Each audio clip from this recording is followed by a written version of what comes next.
So hello and welcome to final review number 3, the day before the final. 24 hours, it'll all be over. Okay, what's your question? The only thing is I can't share my screen. I couldn't find the email for it. So if anybody could help me out, it was for chapter 1-5 and 9, starting with question 43. If we could calculate variance by hand, or maybe we don't need to do that for the final. Should we go over it? I don't think you'll need to do that on the final. Okay, perfect. Yeah, I wouldn't. I mean, I can give you the formula for it, but I can't imagine you need to do it by hand. That would just be a shit ton of work. Okay, got it. And then I was watching your video for number 52. It was identifying the 1.5 IQR boundaries. I don't understand. You like subtracted 15 and then added 15, but I got 75 and not 85, but you said that the answer was D. So I was a little confused on that one. So can you remind me in that example what the numbers in the box plot were? Because I don't remember it offhand. I don't know how do I identify, like, to tell you the range is that's where the line starts, right? Not where the box begins. Or wait. So there's let me share my, hold on a second. So Belen, that's the example that she's talking about. By the way, am I pronouncing your name right? Yeah. I was just looking at the video and those are the first quartile and the third quartile that I got based on the previous answers. Okay, so then Alexis, you're okay in getting the Q1 and Q3? Yes. Okay, and when you subtract Q1 minus Q3, what do you get? 10.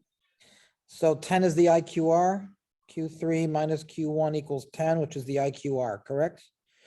So what is 1.5 times the IQR equal to?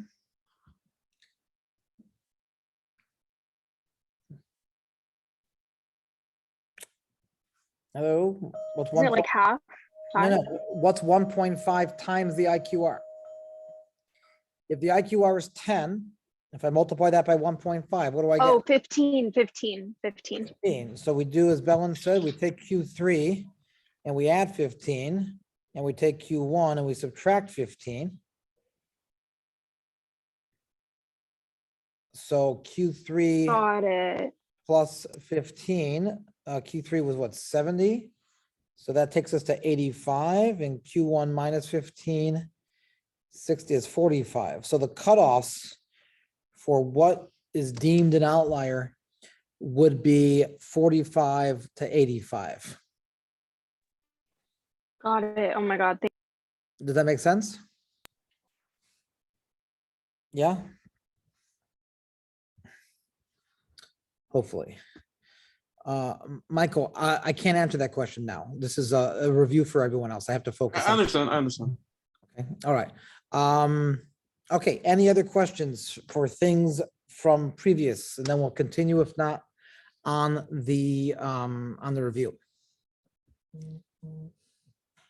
Alexis, question, go ahead. So sorry to be annoying. It's Okay. question 75. My whole life I've been annoying people. I'm so with you. Don't worry about it. So which one? On 70, starting 77, in the video, you just like told your class to use the calculator to calculate it, but we used tables. So I'm not sure how to calculate the 84th percentile of weekly wages. I can give you the mean and the standard deviation. Yeah, so hold on, let me share again here. Now, do you want to do it? Should I show you on calculator or on table? What do you want me to show you? On table, I'm in too deep with the tables. Gotcha. Can't abandon. Okay. So what do we have here? Tell me what we have. A mean of 430, standard deviation of 112, and then it's asking for the 84th and 50th percentile of the weekly. So you want the 84th and 50th? Yeah. 84th and 50th. Well, okay, the 50th, no work is required. Why is there no work required for the 50th percentile? Is it since it's normally distributed, mean equals median? Yep, boom. Oh, wow. 430. Done. That one, no calculator, no table. That one we just do just from having a basic understanding. 84th percentile is a little tougher. Because what we want is we want the part where 84% is to the left. Correct? Yeah. That is what the 84th percentile means. It's the point in the normal curve where 84% of the data is to the left of that point. So what we're going to do first is we're going to figure out the Z for the 84th percentile. How do I get that? So go to your tables. And in your tables, you have all your data, right? All these numbers in your tables. I would like you to find a probability of 0.8400 or the closest you can find to it. And tell me what the numbers are on top and bottom of that point, top and left of that point. 840, so 1.00. So like this, 1.00. 0.8413. So 0.8413 is that the point, is that the point 1.00? Yeah. Okay, and what's that 0.99, just out of curiosity? Sorry, the point, 0.99, 0.8389. Which is actually a little closer. That's a little closer than 0.8413 to 0.84. Right? 0.839, Really? 0.8389 is Yeah. 11 away in the last two digits versus 13 away in the last two digits, right? Yes. So it's actually a little closer, but you know what? They seem about the same distance away. So let's take the average of them. Instead of doing 0.99 or 1.00, let's average them and do 0.995. Let's assume that that's my Z-score, 0.995, right in the middle. Okay. So now we use our Z-score formula. Z equals X minus mu over sigma. So 0.995 times 112, then we add 430, and that gives us an X of 541.44.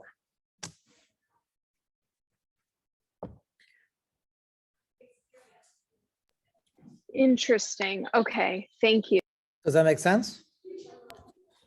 Yeah, I'm assuming it's easier on the calculator, but I don't have the T184. I just have like the T130X. So I feel like that's impossible to do on it. Let's take a look. I just did on my calculator. It took me about 3 seconds and I got 541.38. So yeah, it's a lot easier on the calculator. But unfortunately, I mean, I told my students, get a TI-84, get one, hurry up, get one. You need one, keep one, you need it. And I guess other teachers didn't do that. But sorry, something in my throat. You want to use the inverse norm, Cynthia or Stephanie. Hit second. Hit the second button. It's on the top left, second. And then hit the distribution button right next to the vars or on top of the vars. And then you want to go to inverse norm. Yeah, what can I say? Although I'm sure if you ask my students, they really, some of them, based upon the scores in my class, for the most part, I don't think they think I did a good job either. So at the end of the day, what can you do? I don't know. There's tables are annoying, especially if you don't need the tables. I mean, I think it's important to at least have seen the tables. I showed my class a couple times the tables, but we really didn't really focus on the tables. Yeah, so I told my class, you know, the more you can do in the calculator, the less you have to do by hand. So, you know, get one ASAP. Aaliyah, what's 67? Can you remind me? What is the value of Z if the area to the right of Z is 0.98? 0.98. So we want the area. And can you use it with the tables, please? I can show you how to do it on the tables. Thank you. So this is exactly the same as the last problem with one major difference. is that the table only gives area to the left. The table does not give area to the right. So if I want 98% to the right, I have to rephrase that in terms of how much area is to the left. So what's the area to the left if the area to the right is 98%?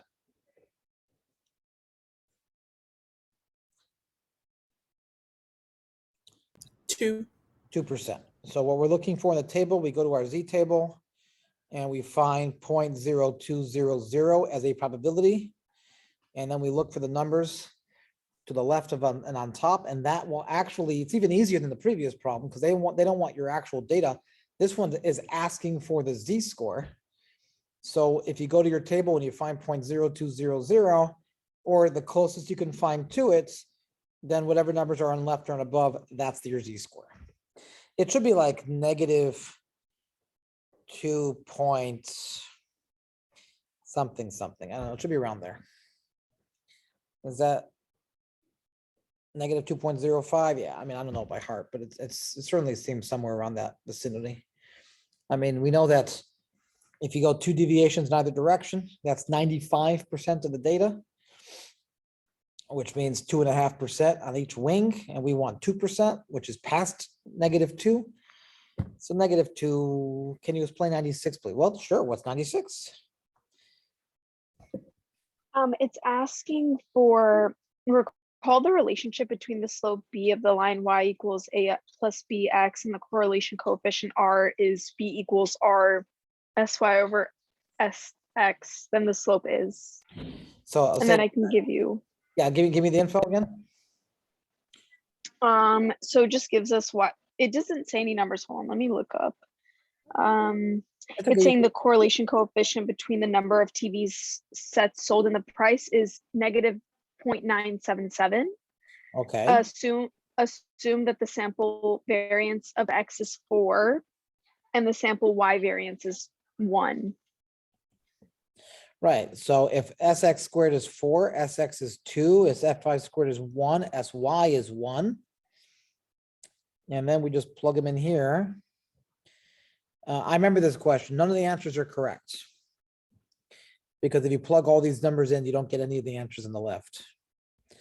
But I remember this question, that the answers were not there. However, this is how you do it, right? You plug in R, you plug in SX, and you plug in SY, you do your math and you get the answer.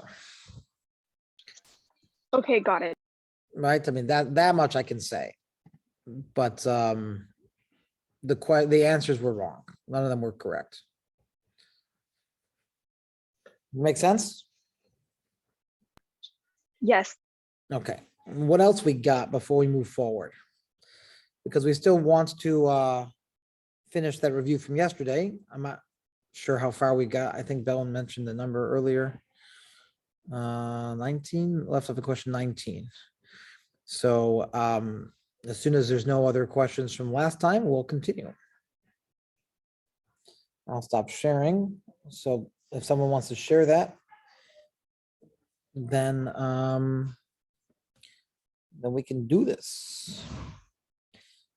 Who else do I have here? Let's see. Annette, welcome. What's your last name, Annette? You one of mine or someone else? Chavez, yeah, your class. Chavez, right? Okay. Mhm. They just wanted me to kind of like take a little attendance here, so I'm trying to do that. Meanwhile, if somebody wants to share the questions, I will be more than happy to go over them. Wow, we have a lot of people here today. We have 2 screens worth of people. What? Now, of course, it's the day before.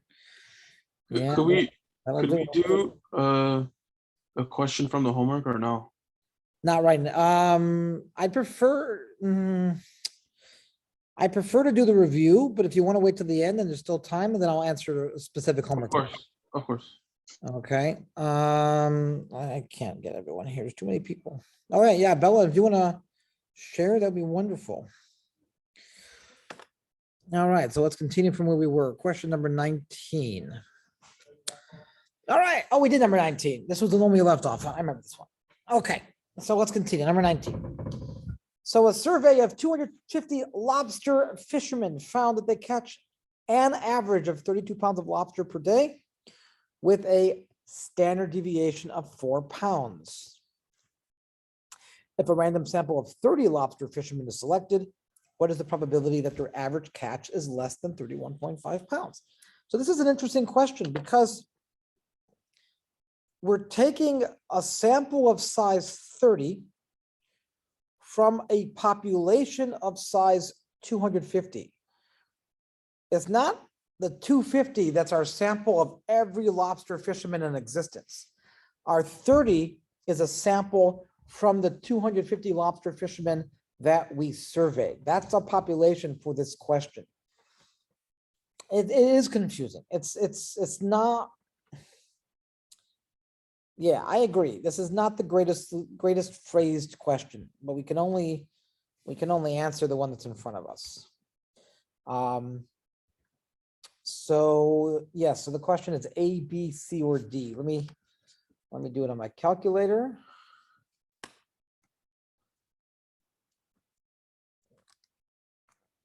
So, okay, we want this. We want this. Would we use the z-score equation? I mean, if you're going to use a table, then yes, certainly. If you're going to use your calculator, then no. But are the questions on the math 140? I wouldn't say they're all this bad. But I would say that I went through it and I didn't find any that gave me any pause. All right, so I do have the answer here. And my answer is fairly close to 0.2483. It's a little off. Maybe because they use a table and I use my calculator. But I don't get the exact number. I got 0.24. Yeah, I got 0.2468 as well. But it is what it is. Yeah. How do you do it on the calculator? Wonderful question. So you go to normal CDF. Normal CDF. Anytime you're using a normal distribution, normal CDF is probably the one you want to use. So normal CDF. And you want to put a negative infinity because we want less than 31.5 pounds. So negative infinity up until 31.5. The average, the mean is 32, but it's a sample of size 30. So the standard deviation is actually 4 over what?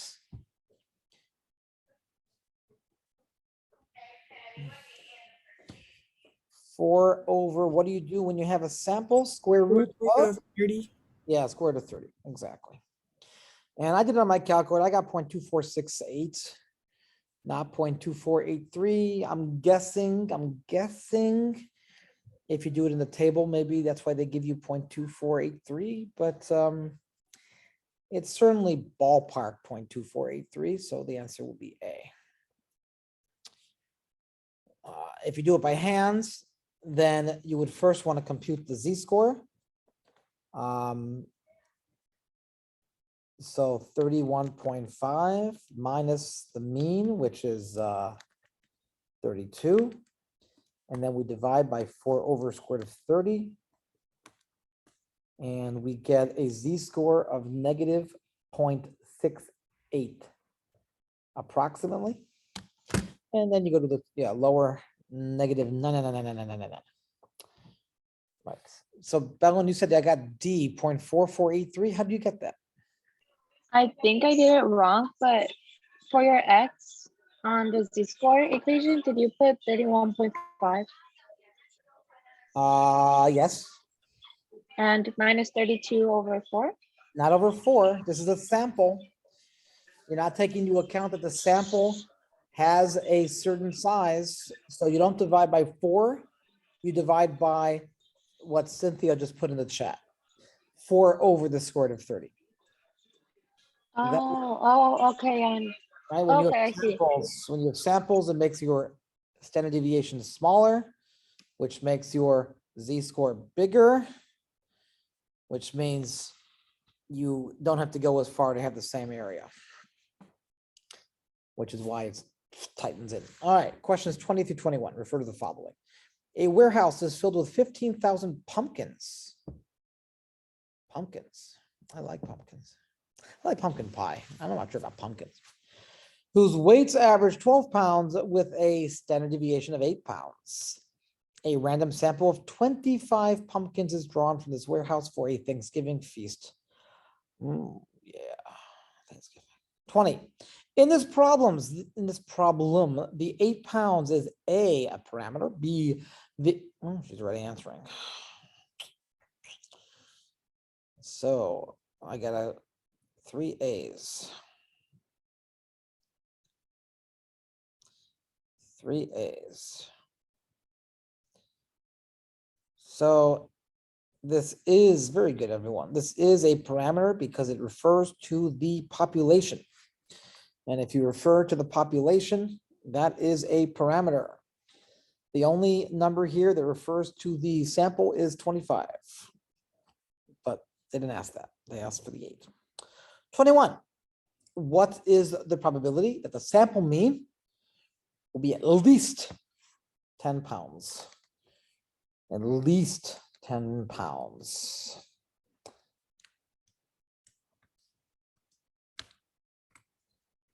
Boom, done. Uh-oh. Is it B? Oh, well, my answer that I came up with ain't one of the 4. What did I do wrong here? Oh, of course, I put in 30, not 25. Okay, my answer is there. Okay, what equation would you use for this? For 21, these are all the same equations, z-score and tables. Alexis, question, or was your hand been up for a while? I can't tell. No question. For the standard deviation, we don't use 12, right? Because that refers to the population. Oh, sorry, not 8. We do 8 divided by 5. 8 divided by 5, that's correct, because this is a sample. Okay. Got Right. it. Thank you. Yes, how do we do 21 again? Well, again, we're looking for at least 10, correct? At least, no, Michael, I think you said B, but I don't want to give it away yet, whether it's correct or not. So I'll hold off on that.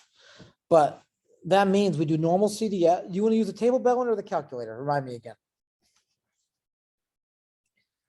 Table, okay. So what you need to do is take a 10, which is your data. This is your value. Subtract the mean. What's the mean?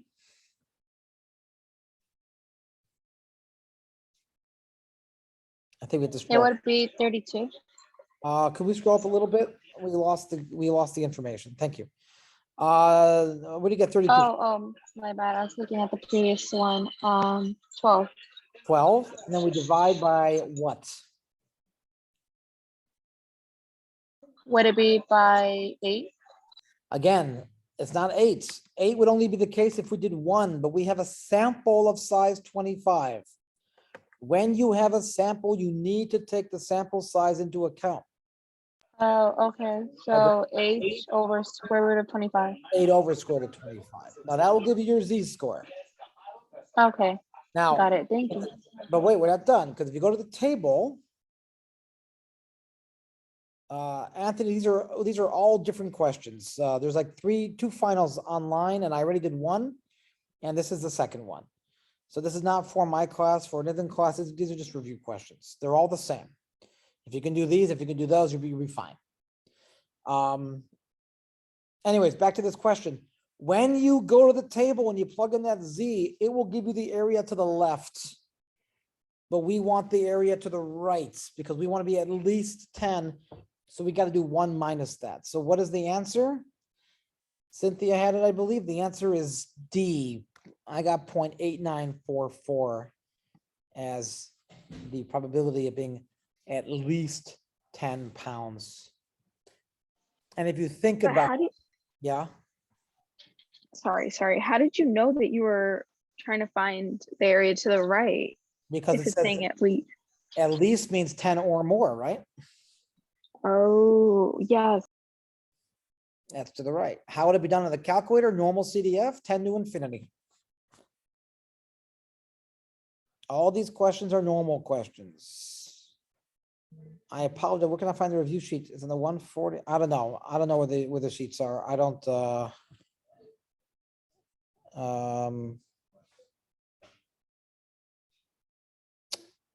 don't know where they are. I just know that, yeah, Billy knows.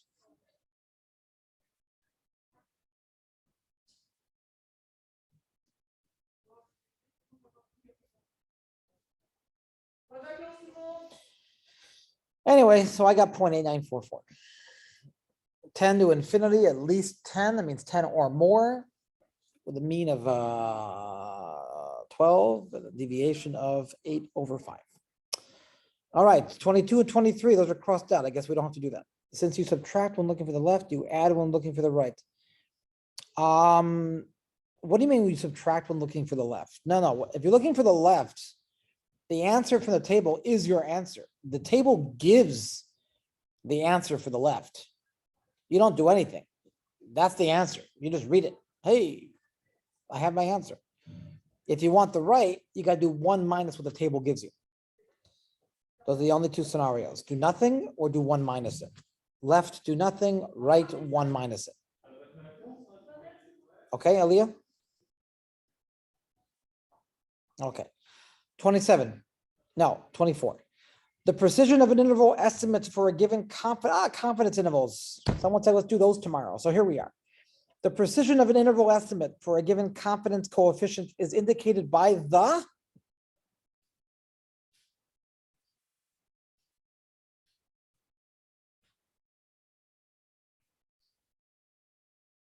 so we have one person saying D. Anyone else?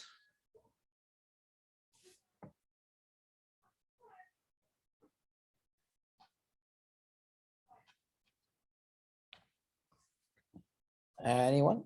The tables give you the CL. What's a CL? Confidence The, level. yeah, Confidence level. The tables give you a confidence level? yeah, look, I could show you if you allow. Let me show. All right. Oh, meanwhile, okay.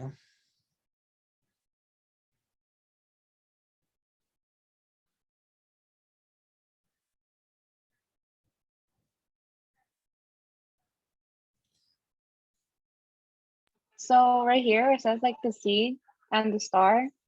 Yeah. For example, 98. If I scroll all the way down, it gives me the confidence interval for that percentage. Well, it gives you your Z score. It gives you your Z statistics, certainly. Yeah, but it's kind of the same thing, right? Well, let me go back to the question for a second. Okay.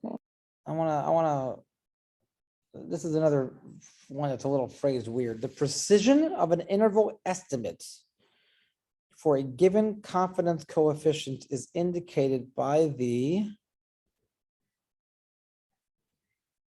precision. I don't know what they mean by this. I mean, it's not the sample size and it's not the corresponding point estimate, which is a center. I mean, the precision of the estimates is I guess it's indicated by the confidence level. I guess that's what I would say. I mean, certainly not C. The point estimate is just a center. That doesn't give you any information about how precise the interval is. But yeah, the confidence level, I think, would be the answer, because the width of the confidence interval is just, well, what is precision? Wait. No, so the precision, okay, if you go to chemistry, I was helping someone with chemistry this morning. The difference between precision and accuracy is things can be precise if they're really close to each other, but you're accurate if you're close to the true value. In this case, how close you are to each other should be the width of the confidence interval.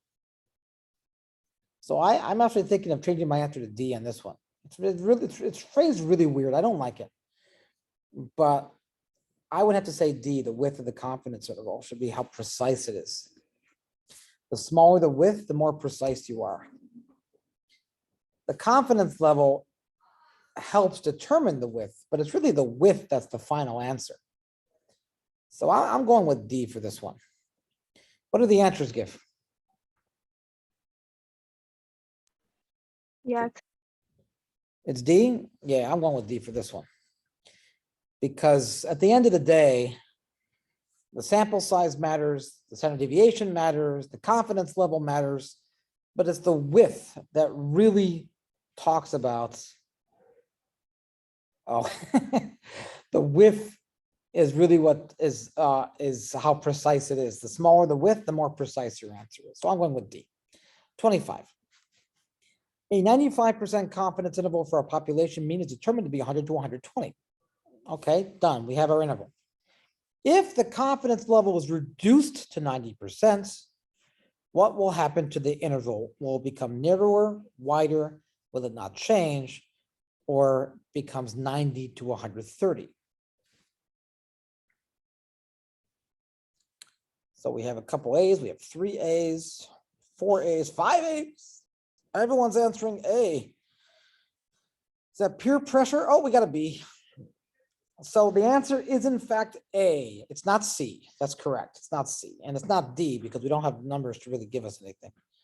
The answer is A, because remember, if you want to be more confident of catching a fish, then what should you do to your net? If you want to have more confidence that you're going to catch one, what do you do to your net? All right, and here's my net. I'm going to go fishing with this now. I'm going to put it in the, you make it bigger. You want to have more confidence, you make it bigger. You want to have less confidence, you make it smaller. So if I'm going from 95% to 90%, I have less confidence. If I have less confidence, it's a smaller net. In other words, A, it becomes narrower. Hopefully that makes sense. Number 27. You should know your 3 big ones. 1.645, 1.96, 2.26. You should know those 3. Anything else, I don't think you have to memorize. 27. The Z value for a 97.8% confidence interval estimate from mu is, and Bellin's all over this one, 97.8%. Well, yeah, has to be. We know that 95% is 2. So it's got to be more than 2. But is it 2.02? Is it 2.29? Let's make sure. So I'm going to go to my calculator and do the inverse norm and do 0.978 in the center. And that gives me 2.29. So yeah, I forgot how, oh, what's 96%? 96%, I have no idea what 96% is. I memorized 90, 95, 99.7. We are going to be provided a copy of the tables. Yes, you will have a copy of the table. So if you want to know how to do it on the table, here's how you do it. I'm gonna, it's really easier for me to share this. So if you can unshare Bellin for a second so I can share mine, I will show you. So here's how I find, this is how I taught my class to find your Z-scores for a given confidence. I want you to imagine you have a normal curve. And we are looking for a 97.8% confidence interval. So we want to know which 2 values, if you go left and right, give you 97.8% in the center, which means I have 1.1% here and I have 1.1% here. Correct? For a total of 100%, right? Yes? Alexis? sorry, is my hand raised? No, but weren't you the one who said you didn't know how to do it? Oh, yeah. Sorry, I'm listening. Yeah. Okay, so this is the guy we're looking for right here. That's the one that we're looking for, which means I need the area to the left of it to go to my table. So for 97.8% confidence, I actually need an area of 98.9% to the left. So I'm going to go to my table and I'm going to look for 0.9890. Now, when I go to 0.9890, what does it give me in the table? I don't have a table with me because, you know, I live in the 21st century and I have a calculator, but for those of you who do have tables, what is 0.9890? Or close to it. Oh, it's 2.29. And that's why the answer to the Oh. question is 2.29. But that's so confusing. How do you know that it's 98 point? Oh, because I said the center is 97.8%. And then that makes 1.1% on both sides. So to the left of the value that you're looking for is the center 97.8 plus the 1.1 for a total of 98.9. Okay, thank I mean, that's how it's done. That's how you know. I wish there was an easier way, but at the end of the day, that is how you do it. Calculator? Well, calculator just do you just do this. This is how you do it. A calculator. I just said, give me 97.8% in the center. It gave me 2 seconds. Point 97.8% center, and it gave me the answer. It's the same approach for 90 and 95, but of course they're going to give you different numbers. But the approach is the same. Oh, I got some newcomers here. Rachel, you joined us again. 3 in a row. Any other 3 for 3s? We should have like a party. I mean, we're not going to invite anyone else, but just the 3s. No one else deserves to come. Jason, what's up, man? Nothing much. All right. Well, I'm glad we had this talk. I feel so much better inside. All right. So go ahead, Valen, please. Let's go ahead and share again, and we will continue along our merry, merry way. Unless there's any other questions on what we've done so far. Okay. So 28, 29. It says the heights of young American women in inches are normally distributed. Ooh, good, normal. I like that. With a mean and standard deviation of 2.4. Wow. I really, really doubt that the mean is 2.4. I'm pretty sure that there is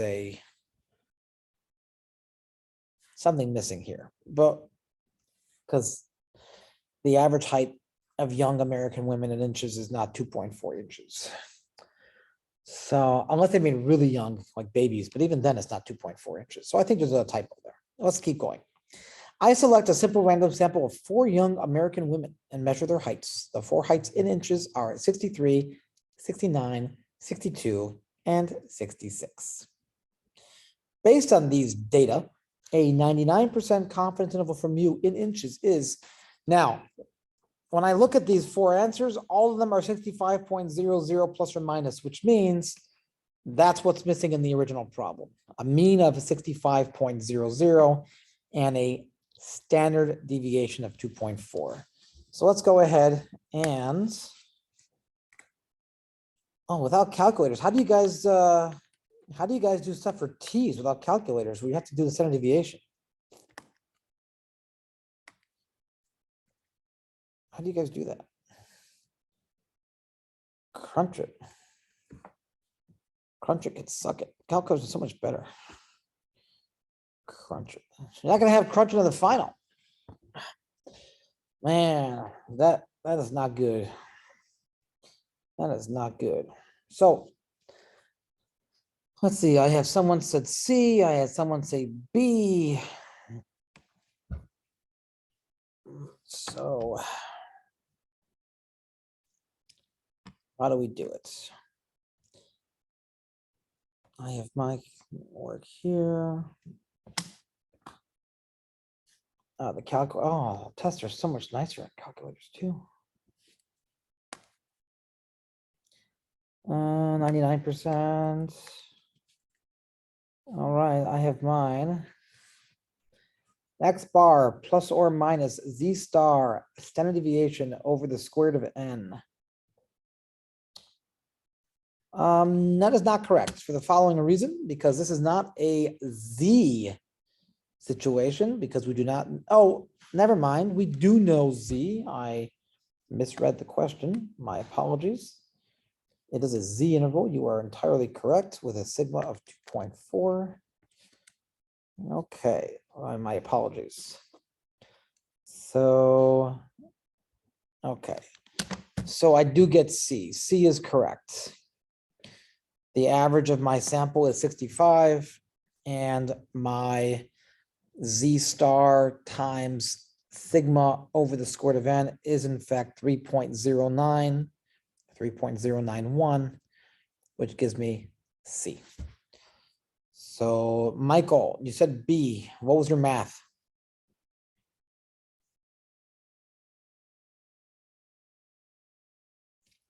Did he leave? No, he's still here. Michael? Not there. All right, 29. Any questions on that one, by the way? 28. Yeah, Professor, what formula we use on the calculator? Because I'm confused. You did a Z interval. Go to stat, tests, and down to Z interval. But you got to put your data in first. So you have to go, So, you got to go to stat, edit, and put your data into list 1. No, C was correct. B was wrong. That's why I asked you why you got B, because I was curious what your math was.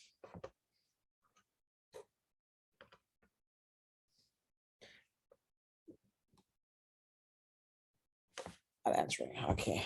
It was the closest number to what the 99% confidence interval was. But that's not the only thing that goes into it. There's a formula for it. The formula is X bar plus or minus Z star sigma over the square root of n. You didn't take into account n, and you didn't take into account sigma. These formulas, have them handy. The formulas are there for a reason. Sea level, Professor, yeah. No, I did that same thing, but I got a different number. I got 4.072 for what? for the confidence interval. I got 65 plus or minus 4.072. Did you do a T interval or a Z The interval? Z interval. Well, what are your numbers that you put into your data? Check them. Let me see.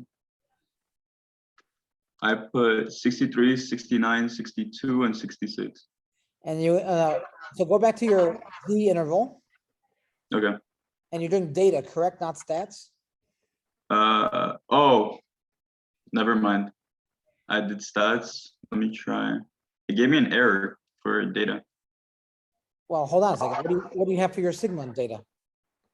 3.162. No, sigma is 2.4. Where did 3.162 come from? I guess it calculated that through one of our stats. No, but you got to do it yourself. Oh, okay. And then your confidence level should be 99%, 0.99. Okay. Let me see.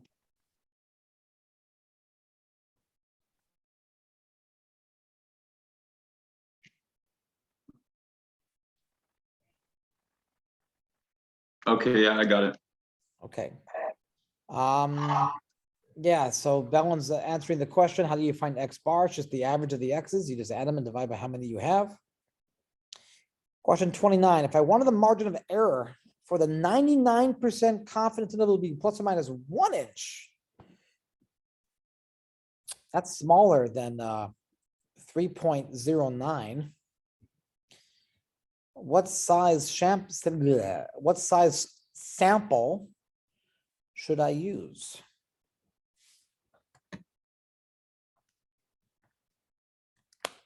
What size sample should I use? Of course, like all other problems, let's not even scroll down. I want to get the answer without seeing the multiple. Oh, never mind. So there it is. Okay, you just failed, but okay. I like you anyways. Let's take a look. So, okay. So we all know what the formula is?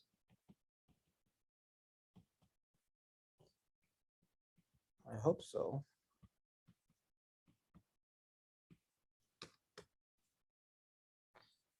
What was our Z star again? 0.99. 2.57. 5829303 times.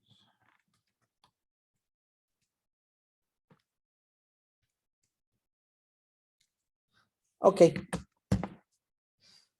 So we have one person saying D. Do we have anyone else?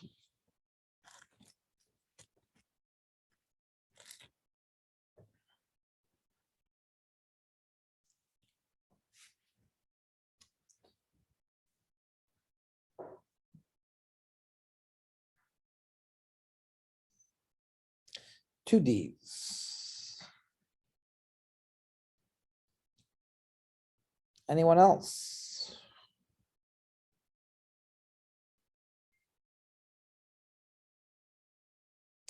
Anyone not sure how to do this one? Where is everyone? Speak. I don't know how. I love it. I love it. I don't know how. That's great. This is when you learn. You learn when you don't know. I love it. So let's annotate. What's the formula for a confidence interval in general? I know, Bellen, you wrote it up before, so tell it to me again. What's the formula for confidence interval? No, not numbers, just the general formula for a confidence interval. Oh, it's X bar plus or minus C star parentheses, standard deviation over the square root of n.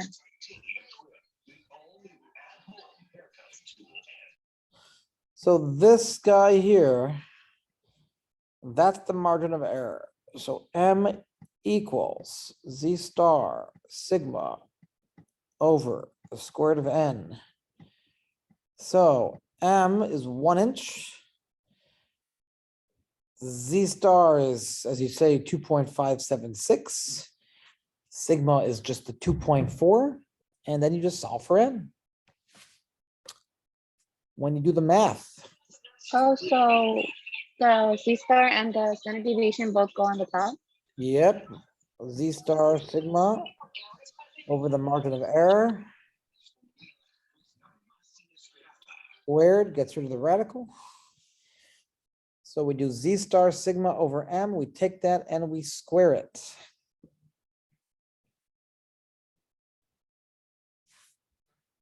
And when we do that,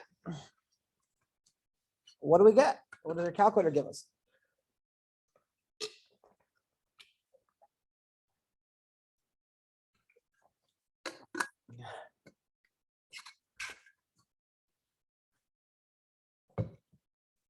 A different one, a different what? Different formula?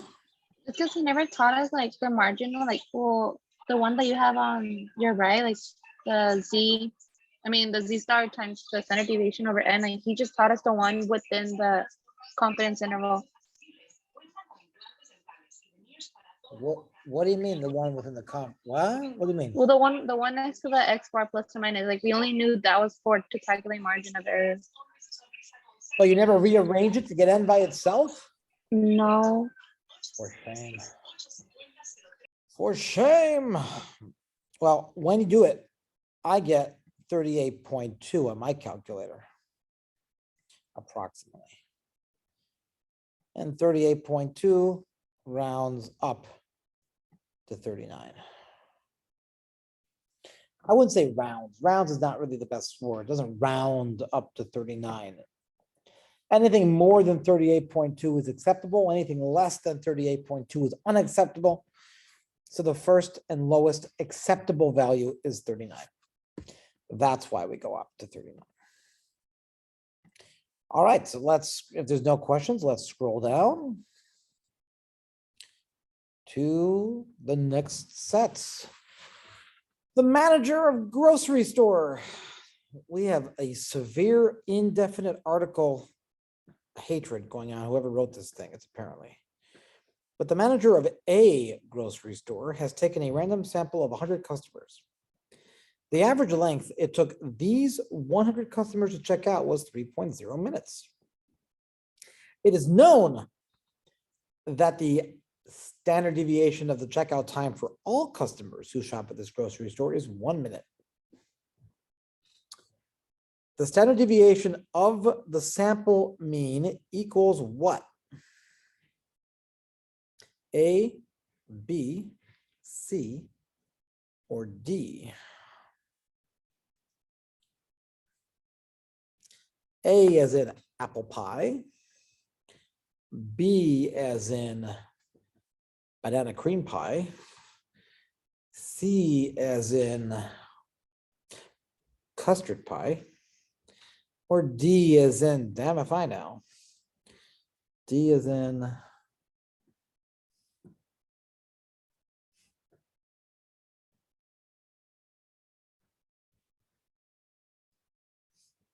I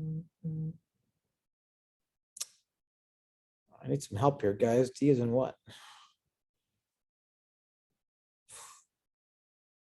Anywho, the answer to this question is not a number. Numbers aren't allowed. It's either A, B, C, or D. So the answer to this question is, drum roll please, C. Because remember, we take the original standard deviation, which in our case is 1, and we divide it by the square root of the sample size. The sample size is 100. The square root of 100 is 10. 1/10 is 0.1. 31. With a 0.95 probability, the sample mean will provide a sampling error of approximately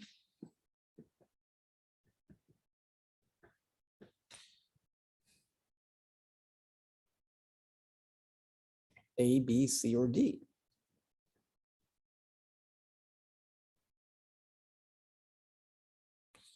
Yeah, I don't have a clue either. I have no idea what they mean, sampling error. What even is that? I mean, let's try to think about what they could possibly mean. Probably they meant standard error. That's what I'm thinking. I mean, standard error, I get. I know what standard error is. Let's see if standard error is on there. Standard error is, no, standard error is just sigma over the square root of n. We know that's 0.1, so that can't be it.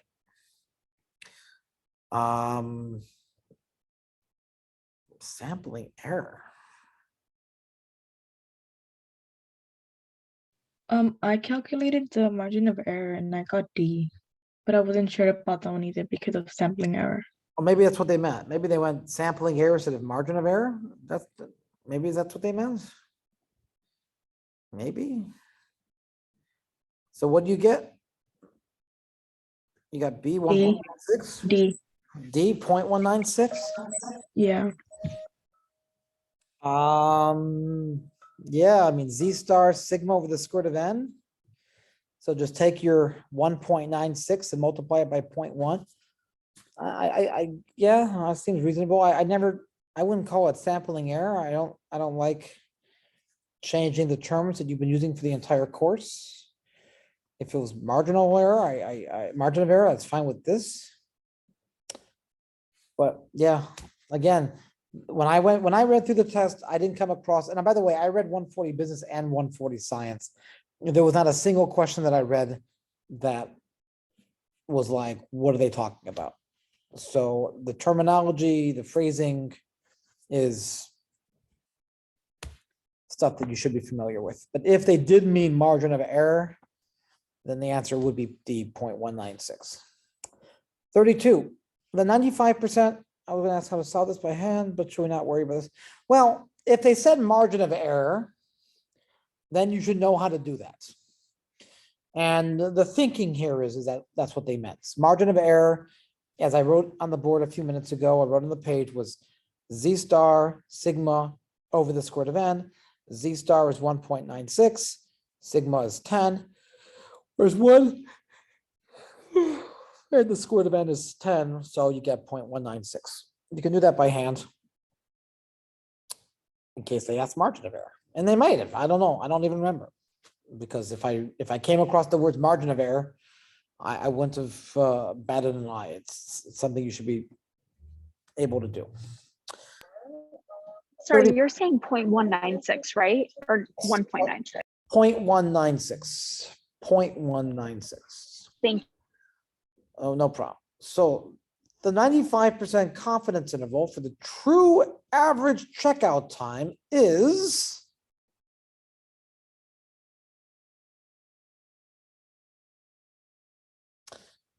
A, B, C, or D. We have a C. We have a, wait, that one for 31, we're on 32 now.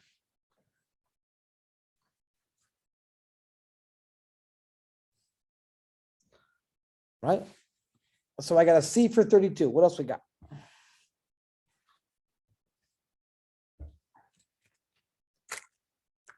I got a C, another C.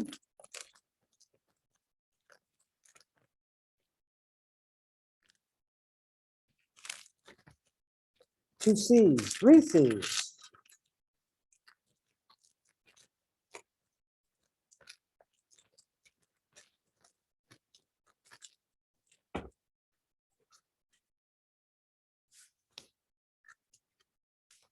Anyone else?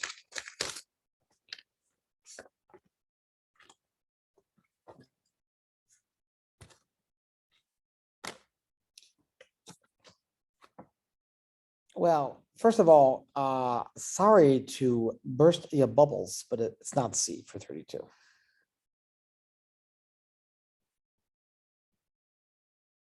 In fact, I would go so far as to say that of the 4 choices, C is in some sense the worst choice because it's the only one that doesn't have 3 at its center.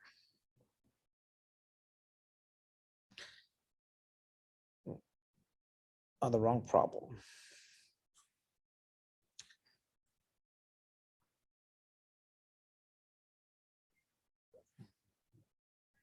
It has to be B, he says. It has to be B. Sadly, it's not B either.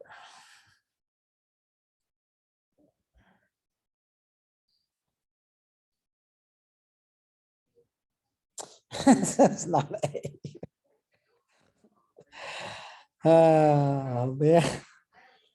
The answer is D. We just got the margin of error in the last problem was 0.196. Oh, wait a second. Wait, 3.196. Wait a second. Wait a second. Did I do this wrong? 3 was the average and the margin of error is 0.196. Wait a second. There is none here. Is that?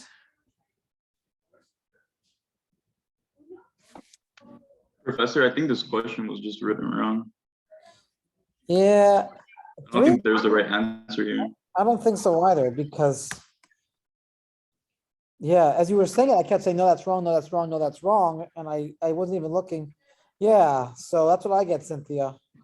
Yeah. If the margin of error is 0.196 and the center is 3, you add 0.916, you subtract 0.196. So that's yeah.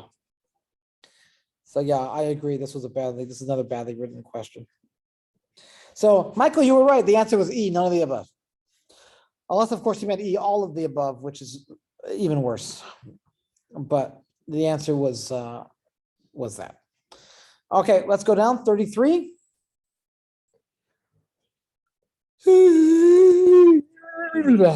Okay, suppose a 95% confidence interval for the population mean turned out to be 10 to 21. To make more useful inferences from the data, it is desired to reduce the width of the interval. It's too wide. It's too wide. Yeah, okay, it's in there somewhere, but it's too wide. We want to be more useful inferences. We want to make a smaller one. Which of the following results in a reduced interval width?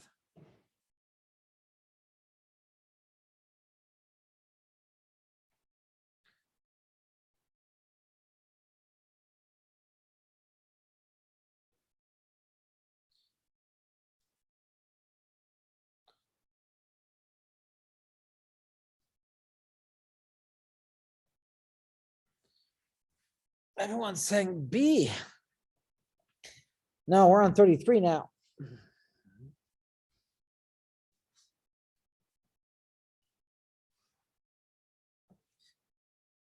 Yeah, the answer to me is C, actually.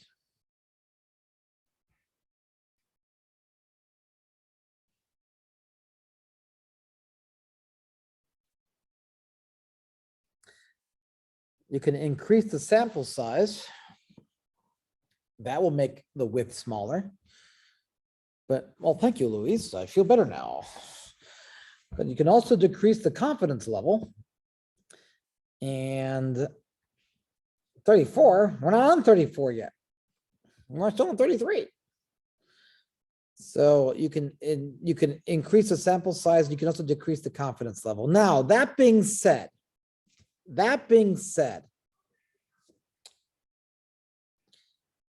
only one of those two will make more useful inferences. And the answer to that is A.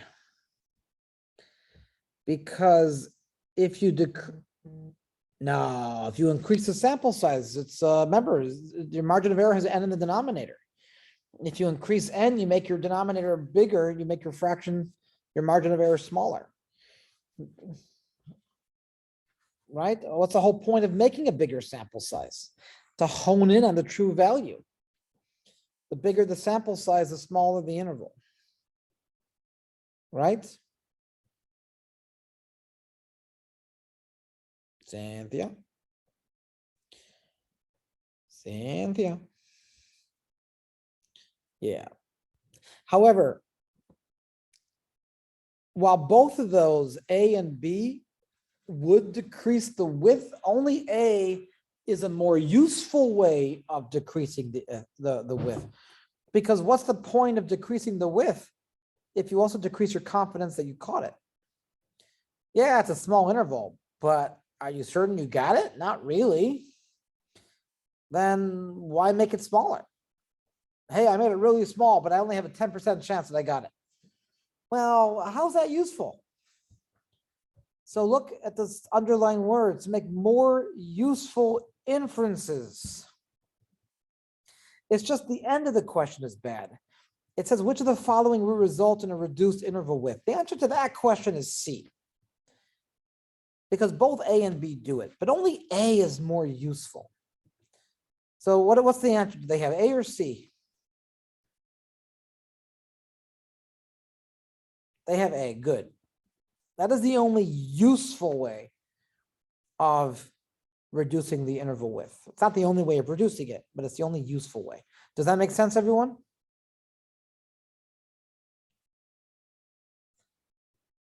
I hope so, good. All right, Michael, 34 now.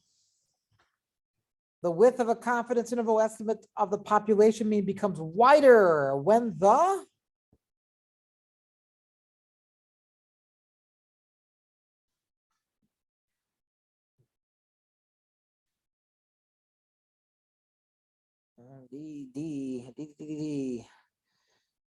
D. Michael, too many letters, A, B, C, or D. It's all that matters.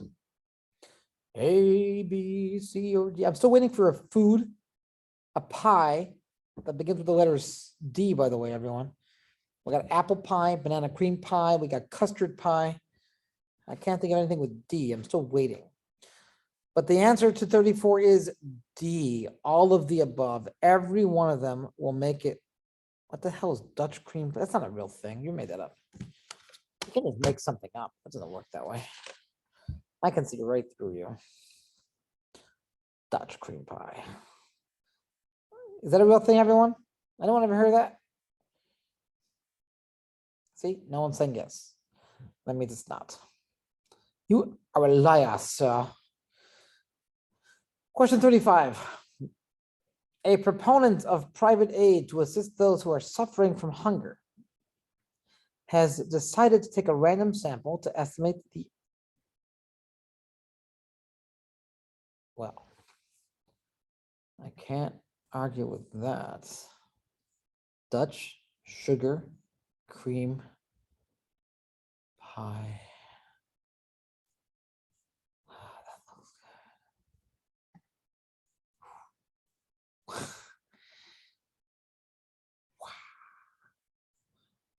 The hell's Derby pie? That's not a real thing either. But that Dutch cream, that I'm sorry, guys. I lost all my train of thought there for a second. Statistics ain't the most important thing in life, let me tell you. Diabetes, been there, done that, bought the t-shirt, doesn't fit anymore, but I have it. All right, 35. A proponent of private aid to assist those who are suffering from hunger has decided to take a random sample, to estimate the average. Wow, this is so ironic for this question as well. Crazy timing. To estimate the average annual contribution in her community to world hunger relief. I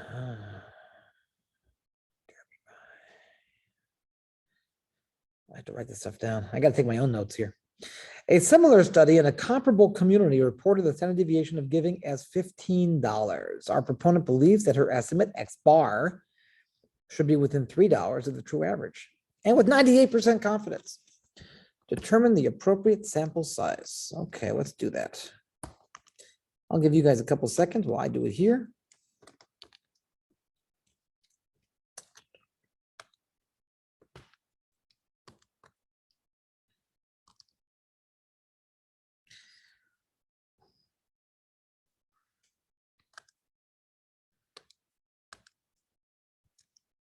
Okay. I got it.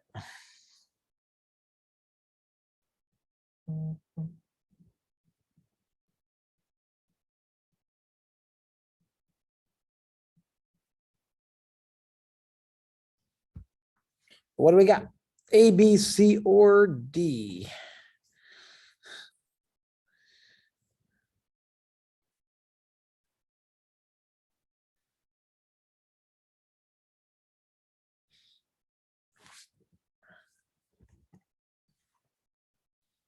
I don't know. Okay, that's fair. The problem, though, is this is the same formula that we've used a few minutes ago.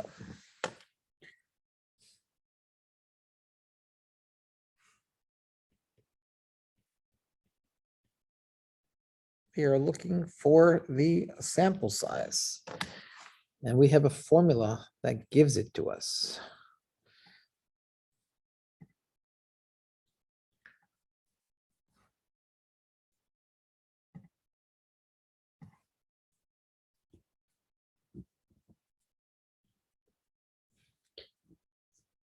D, none of the above. Well, I'm afraid I got one of them, Cynthia.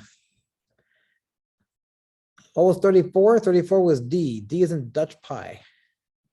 Yep, margin of error equation. We should go through the whole alphabet.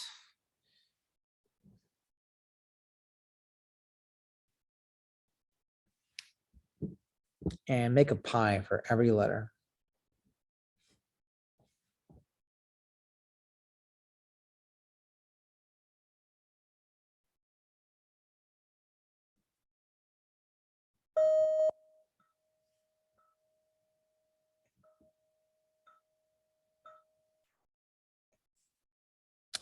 So Jennifer has C. Do we have anyone else? 2.326 times 15. No, that's the right equation, but you're using it incorrectly, because what you're doing is you're assuming a sample size of 100 and you're trying to calculate the margin of error. Here we have the margin of error and we're trying to find the sample size. But it was 2.326. That was the correct one. And the margins, yeah, everything was good, except for the 100 should be your unknown and it should be equal to something. Marlene, I do not get D. I get one of the other three.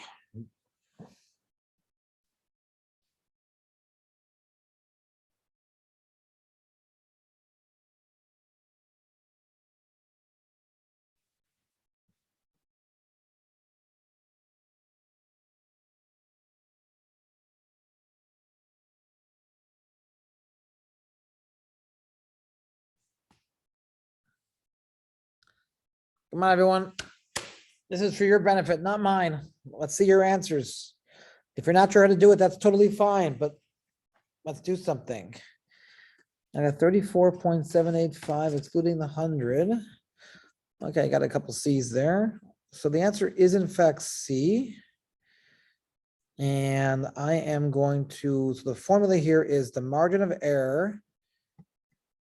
Sorry, yeah, margin of error equals Z star, which is 2.326 times sigma, which they gave me as 15, over the square root of the unknown sample size. Where can I get the recordings? Anyone able or willing to put in the chat my YouTube channel? So that's wow, that was fast. Okay, everyone, please like and subscribe so I can get lots and lots of money and never have to teach again. Well, no, I just teach more. Just make money at the same time. Nothing's wrong with that. Anyways, if you solve this for n, how is it c? Well, if you switch places of these guys, 3 comes down here and square root of n comes up here. And then I square both sides to get rid of the radical. I get 2.326 times. Professor, can you scroll down so we can see? Because I can't see it. You can't,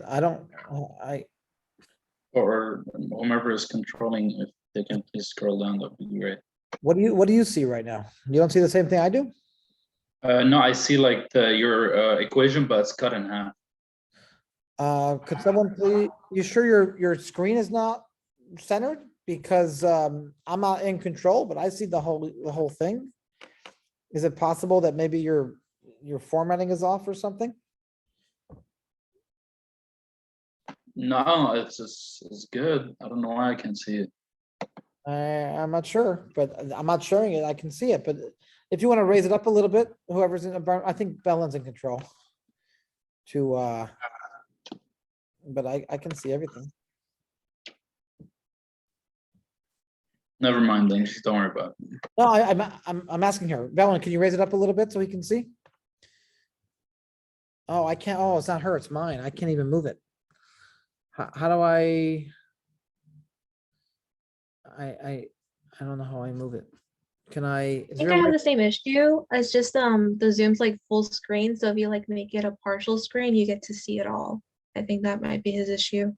Is that it? Did I fix it? Hello? I need input. I'm working on it. Anyways, okay, let's go back for now. I'll write it again a little higher. Okay, thank you. That will make the screen, if you don't mind, full screen again or whatever it was, if that's okay, I'll just write it again here. I'll write it up here. So the square root of n is equal to 2.326 times 15 over 3,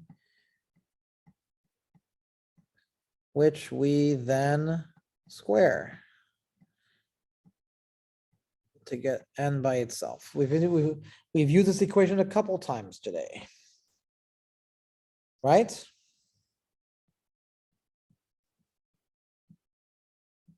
Yes.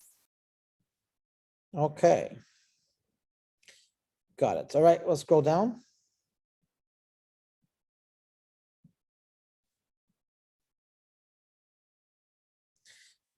Let me clear these up here. All right. 36, an economist is interested in studying the incomes of consumers in a, yes, 2.326 was the 98% confidence level. So an economist is interested in studying the incomes of consumers in a particular region. The population standard deviation is known to be $1,000. A random sample of 50 individuals resulted in an average income of $15,000. What is the width of the 90% confidence interval? What is the width of the 96% confidence, the 90% confidence interval? Go ahead. Oh. Well, crap. Okay. What is the width of the 96% confidence interval? 90%. Why do I keep saying that?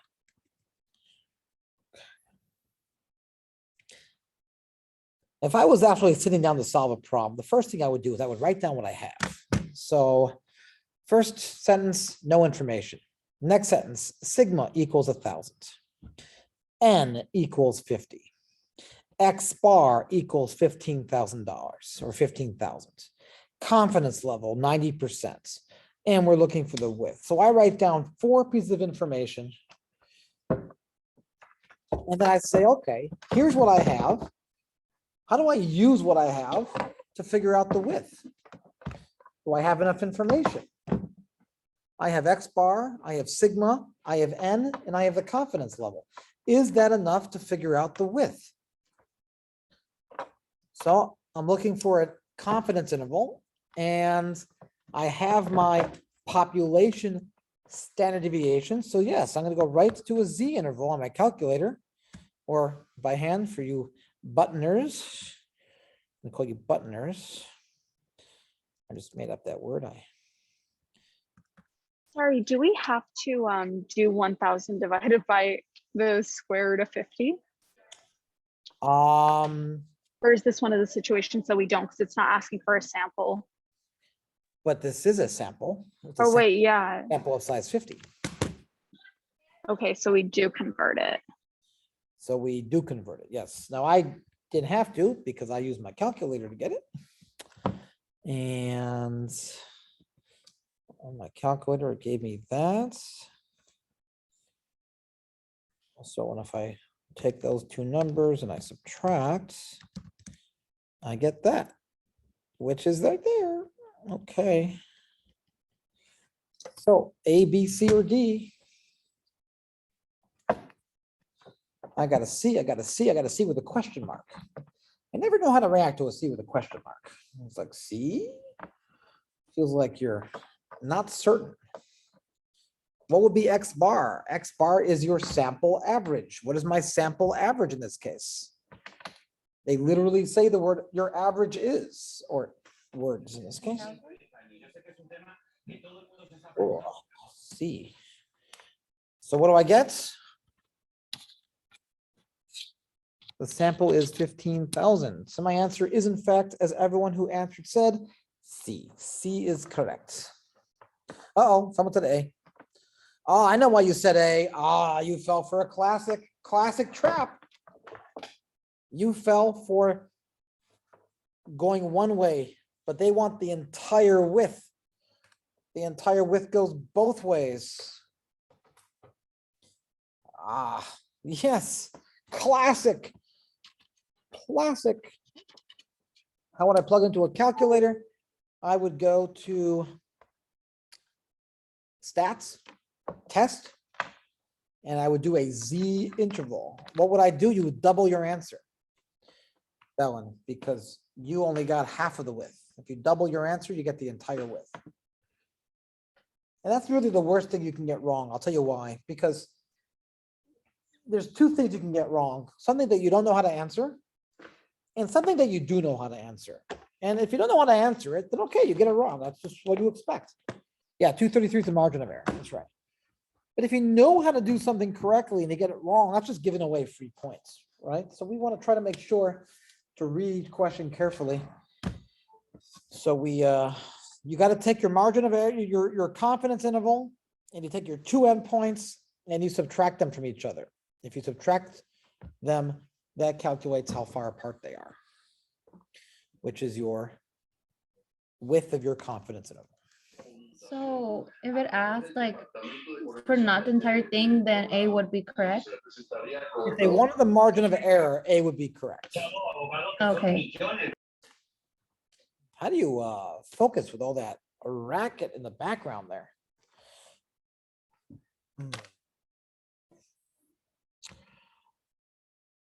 Okay, don't answer. I'll just pretend I was talking to myself the whole time. Okay, question 37. You get used to it. All right, 37. It is desired to estimate the average total compensation of CEOs in the service industry. Cool, great, don't care. Let's keep going. Because there's no information there that I can use, except for the fact that I'm looking to estimate an average. Okay, I do want to have kind of like the goal. Data were randomly collected from 18 CEOs. That must be my sample size, n equals 18. And a 97% confidence interval, okay, confidence 97%, was calculated to be from 2.1 to 5.8 millions, 5.8 millions. Well, that's a typo. Which of the following interpretations is correct?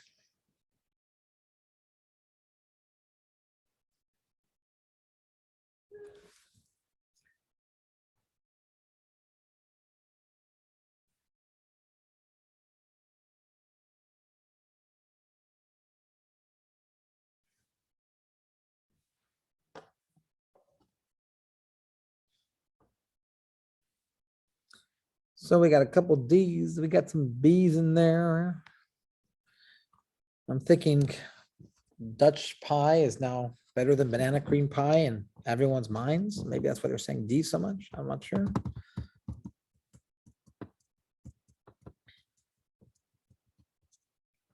Now, those of you who said B or D, because I don't want to give away which of you was correct, I want you to reread both B and D very carefully and find what distinguishes them. And then either keep your answer if you're still certain you're correct, or switch. But I'm actually gonna put some words here in chat. I'm gonna say go, so that separates previous answers from new answers.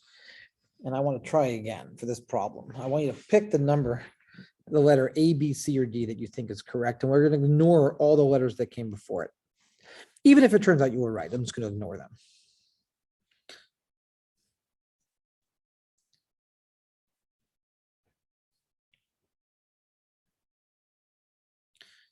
Yes, well, sort of.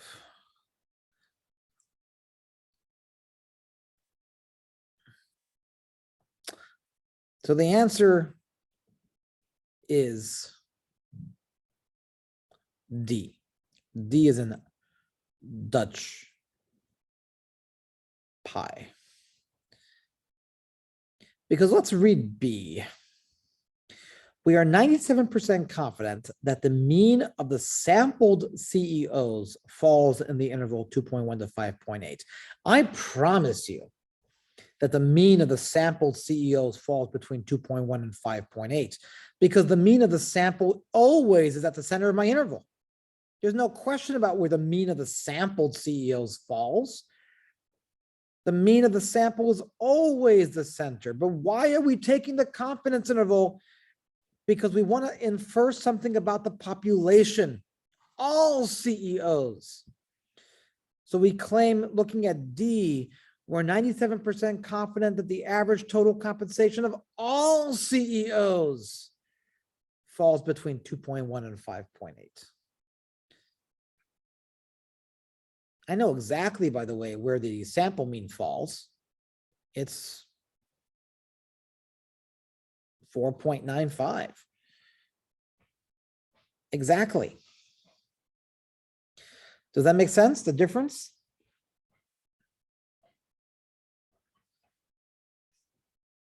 As they say in Hebrew, muy importante. B is talking about the sample.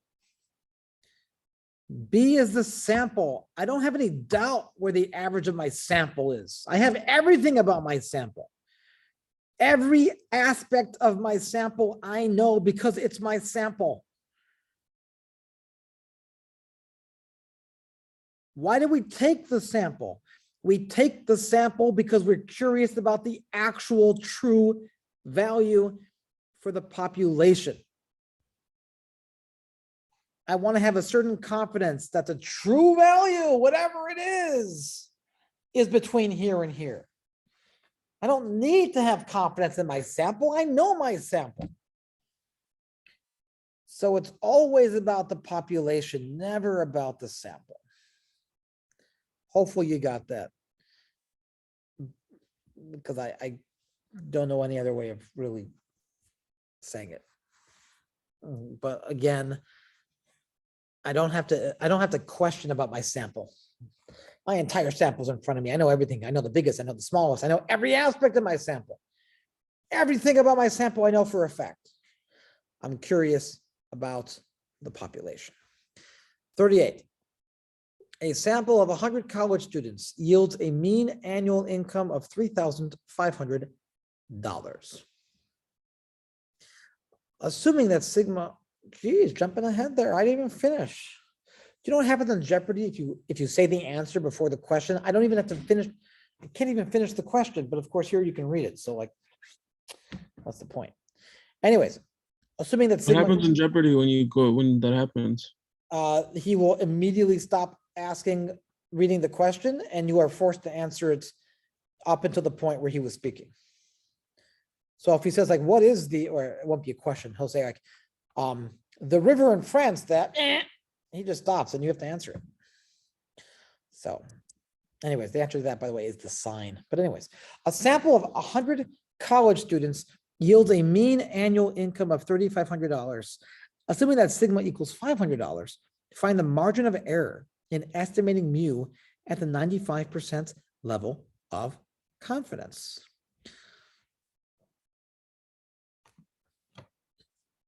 Margin of error. Oh, I know the margin of error.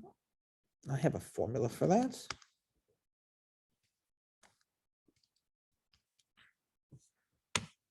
I got an AAA, I got an oof, and I got an AA and A. Oof. I'm not certain what oof means. That must be a foreign language. Maybe it means A in a foreign language. I don't know. Oop. Is that a typo? Should it be oof? Not sure. But the answer is in fact A, the margin of error equation, Z star sigma. It's like ouch. Why are you laughing if you say ouch? That's like, it should be like, it's like ouch, ouch. Maybe that's why they say it's, that makes so much sense. Spelled ouch because that's the word you actually say. I'm losing it too, trust me. I don't even know what I'm saying half the time. So 38 is A. It's Z star sigma over the square root of N. We have all of those, plug them in, and you are done. A, 98. 39. Veterinary researchers at a major university veterinary hospital calculated a 99% confidence interval for the average age of horses admitted for laminitis, a foot disease that leaves the horse severely lame, at 6.3 to 7.4 years. This confidence interval tells us that A, B, C, or D. Now I'm going to reread the question because I kind of lost my train of thought there.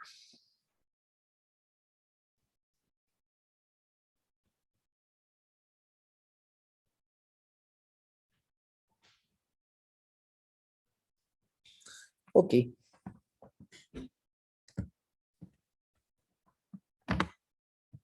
So what do we got?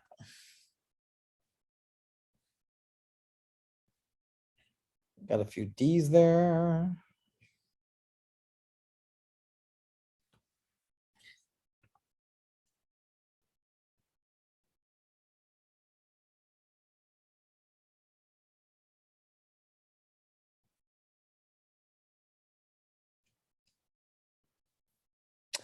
Lots of D's. We got a C in there.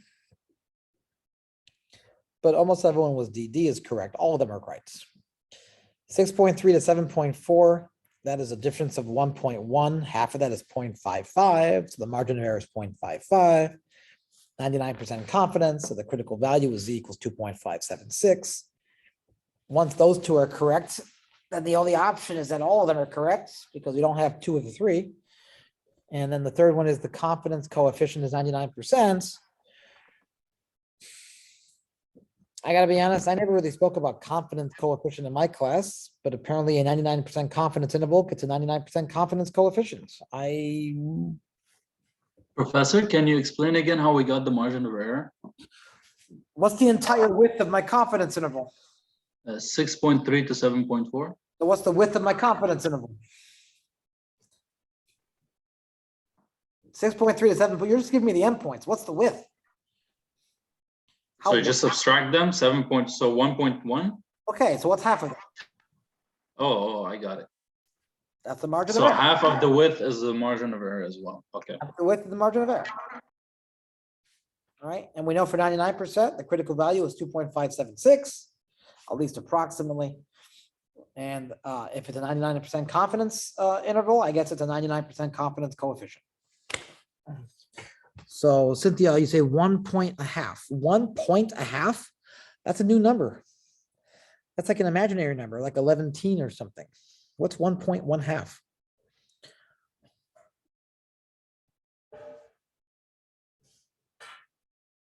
One, oh,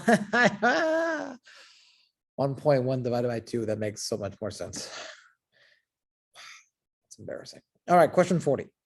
In a test of hypotheses, a small p-value provides evidence. Cynthia, small p-value. What do? If the null is low, sorry, shit, I got that wrong. If the p-value is low, The null must go. the null must go. If the p-value is low, the null must go. Chapter 17 to 18 is extremely difficult. Do you know if that's the bigger portion of the final? I don't know. I mean, it might be.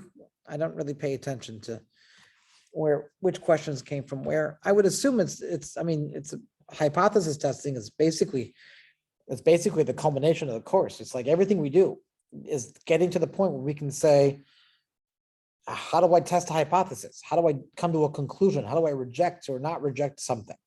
So I would have to imagine that, yeah. So let's do it. So, if the p-value is low, this provides evidence. A, B, C, or D. What do we got?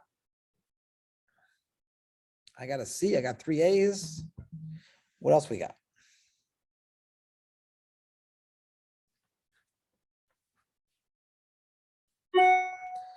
Oh, got a bunch of A's. So let's first think about it. A small p-value. If the p-value is low, the null must go. So this provides evidence against the null hypothesis. So it's either A or C. It's got to be against the null hypothesis. Well, if it's against the null hypothesis, it's got to be in favor of the alternative because it's one or the other. So Bellin, it can't be C, which is against both. It's against the null in favor of the alternative. Right? I hope so.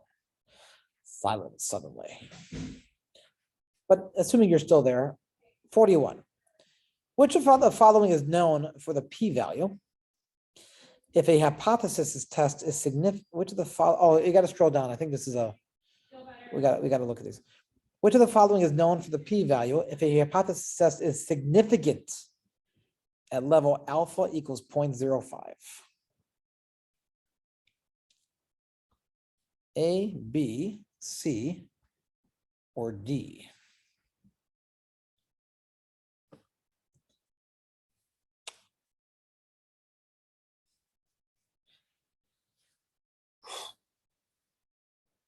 Well, everyone's saying A. I don't know if that's peer pressure right now because the answer is C. A significant result is a rare result, one that would not occur by chance alone, but rather because there's something flawed in our hypothesis. Yes, question 40 was A. It is less than 0.05. The p-value must be less than or equal to 0.05. That is your cutoff. Significant results are ones that make you make a change. Sorry, but your null hypothesis is wrong because this result is too crazy of a result to have occurred. So the answer is in fact C for question 41. Does that make sense? Because a number of you wrote A. I want to make sure this makes sense.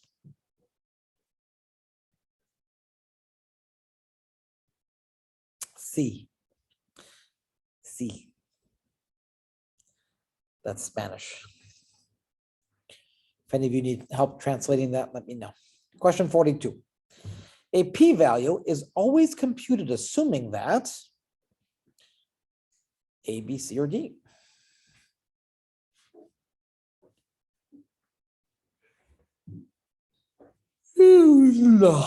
We got C, D, D, D, D. One of those. Yes, that is correct. It is one of those options. You are right. I was hoping, though, you can be a little more specific. Well, if I was grading it, I would give you credit, but I don't think I am. So you're shit out of luck on that one. So a p-value is always computed assuming that the null hypothesis is true. Not may be true, anything may be true. The p-value is always computed assuming that the null hypothesis is true. Yes, go ahead.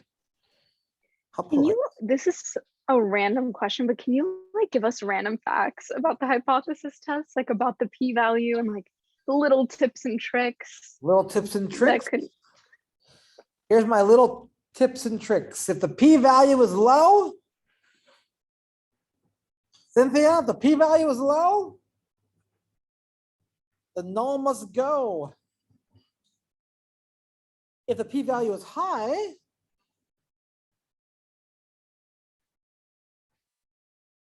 wow, you Cynthia, the null doesn't die.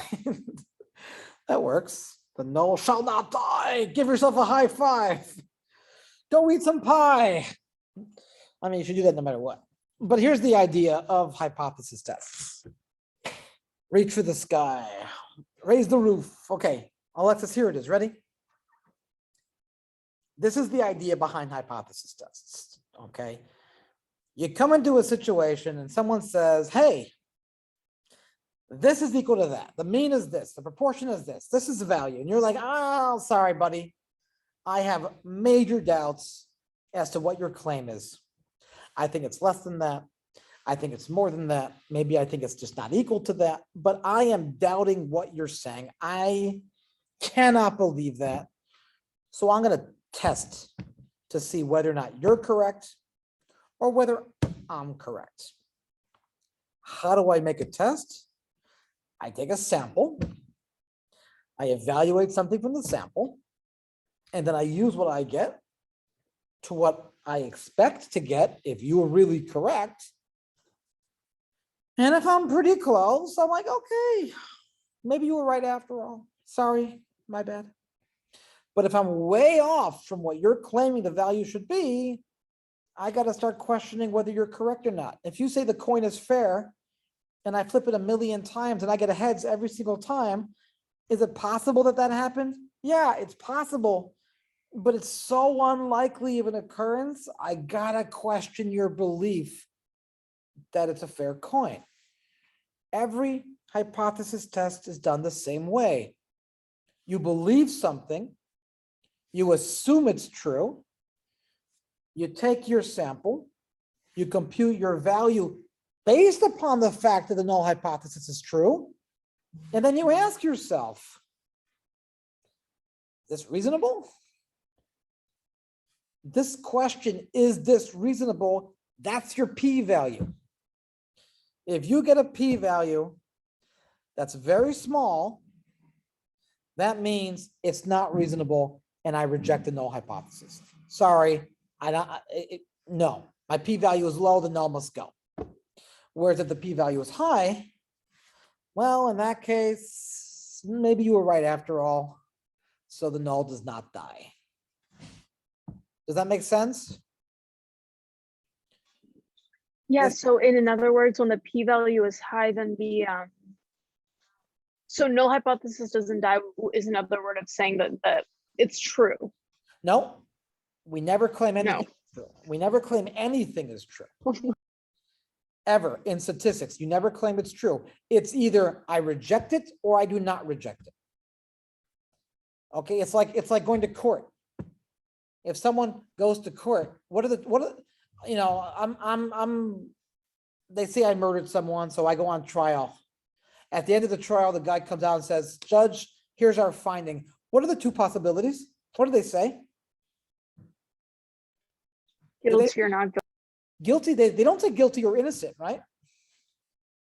They say guilty or not guilty, which means we couldn't prove that he was guilty. Not we find him innocent, but we didn't have the evidence to prove guilty.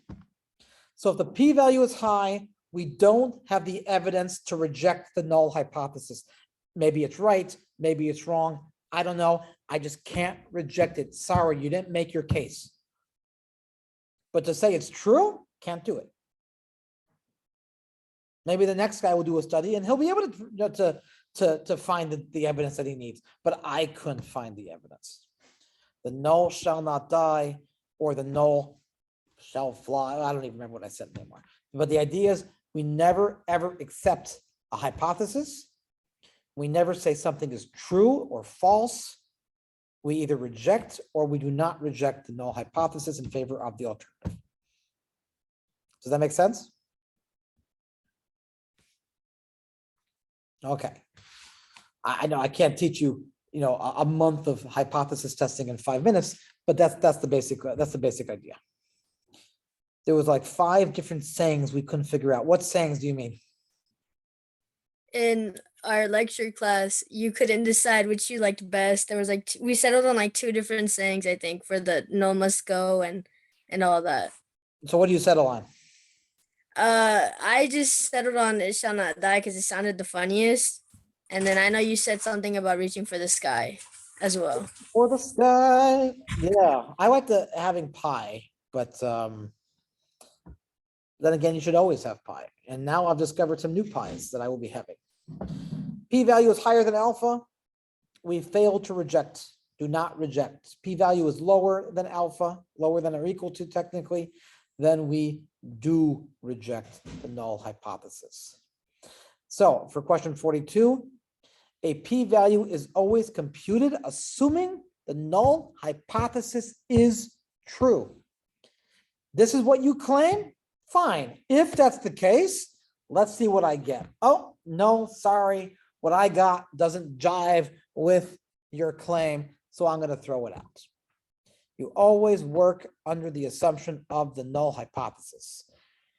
In terms of hypothesis testing, you'll have your H0 something something, H1 or HA something something. The equal sign always goes with the null hypothesis, no exceptions.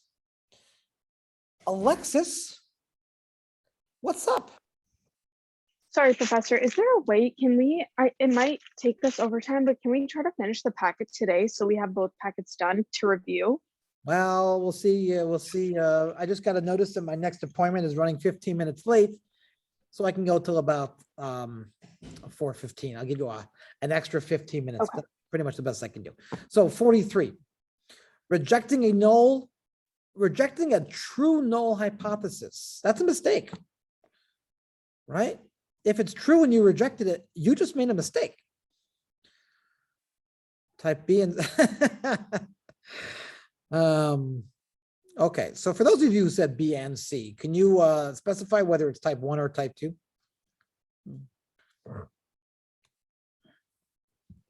Isn't it type 1? It is type 1. It is type 1. A type 1 error is rejecting a null hypothesis and the null hypothesis is true. That is a mistake. That's bad. You don't want to do that. You don't want to do that. If you do not reject it when it's false, that's a good call. I mean, if you reject it when it's true, that's a mistake, type 1. If you don't reject it when it's false, that's a mistake, type 2. Right, type 1 rejects a true null hypothesis. 44, which one is worse? A type 1 is worse. Because if a type 2 error, if you don't reject it when you should, you can always reject it later. It's not like you can never reject it after that. It's just, I'm not doing anything now. Basically, I just said and do nothing.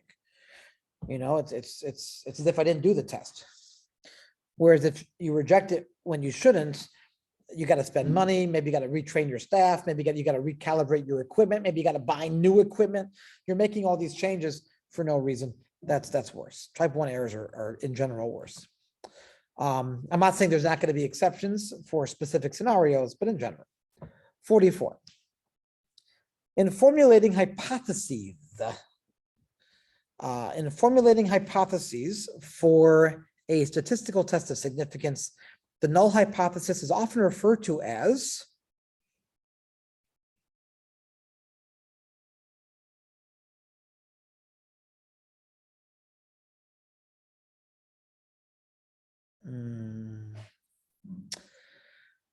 well, no, it's certainly not C or D, because as a researcher, I don't want to accept anything. I mean, data is what the data is. I don't want to accept it or not accept it. I'm testing. I don't have any stake in the issue. If I wanted a certain outcome, then that would probably lead to some bias in my experiments. So I don't want anything. So B and C, so C is certainly out. And The research hypothesis, I'm pretty sure the research hypothesis is the alternative.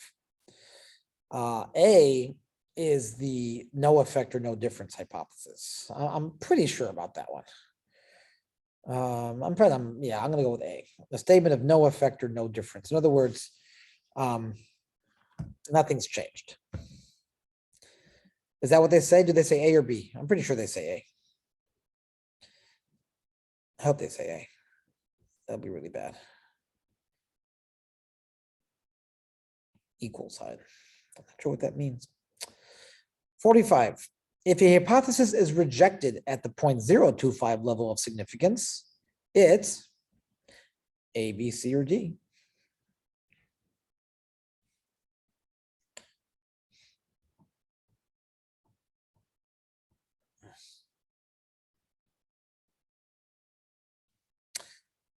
So the answer to this one is, well, let's wait to see if a few other people want to hop in. A, B, C, or D.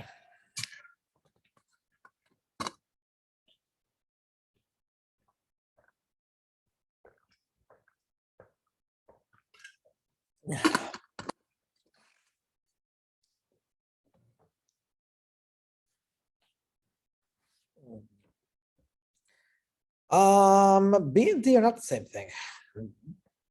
No, they are at. No, they are not. That makes more sense. Never minf.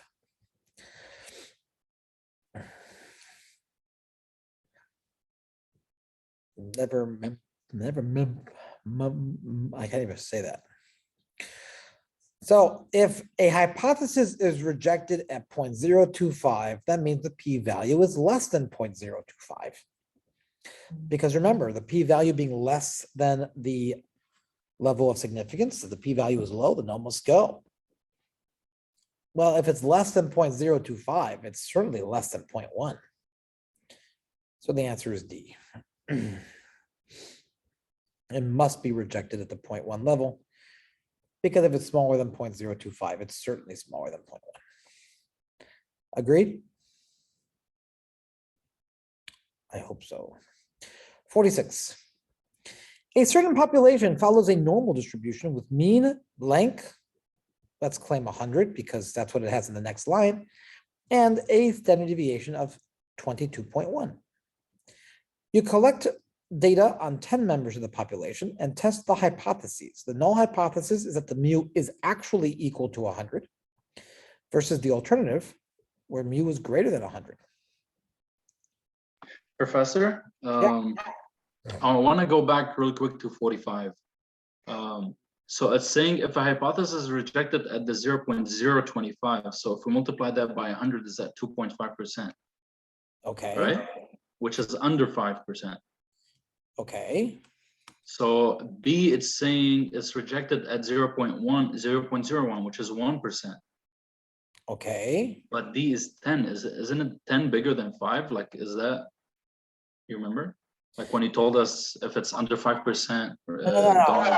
What I told you is that if the problem does not specify the level of significance, you can take it to be 5%. I didn't say it's always 5%. Oh, I see. This problem has nothing to do with 5%.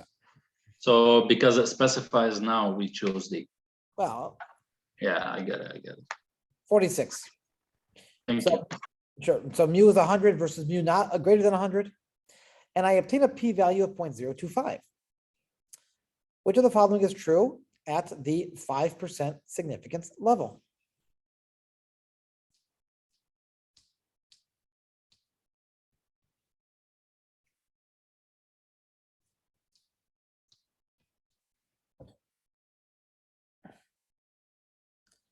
So the answer is C. First, the only one of those that's, okay, so tell me which of those four, Alexis, is immediately wrong based upon what I mentioned just a few minutes ago. One of those is clearly wrong. Which one? Why is A clearly wrong? Because it says that it's true.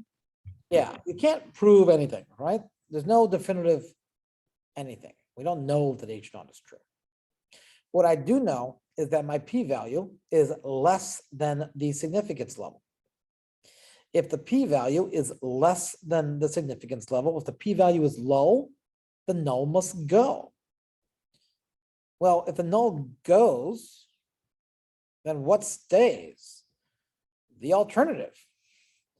So there's evidence against the null in favor of the alternative. Right?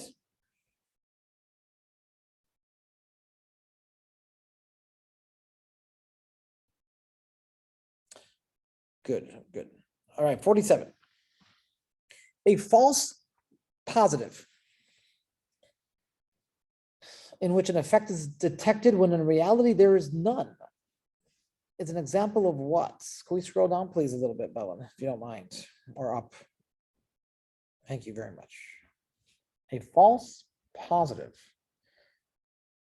46 was C.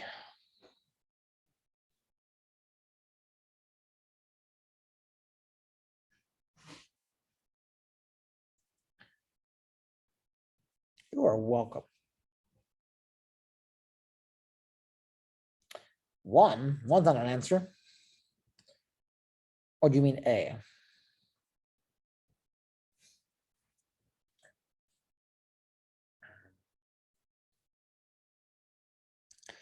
What's the answer to this one? B, a type 2, and Lupita says A, a type 1.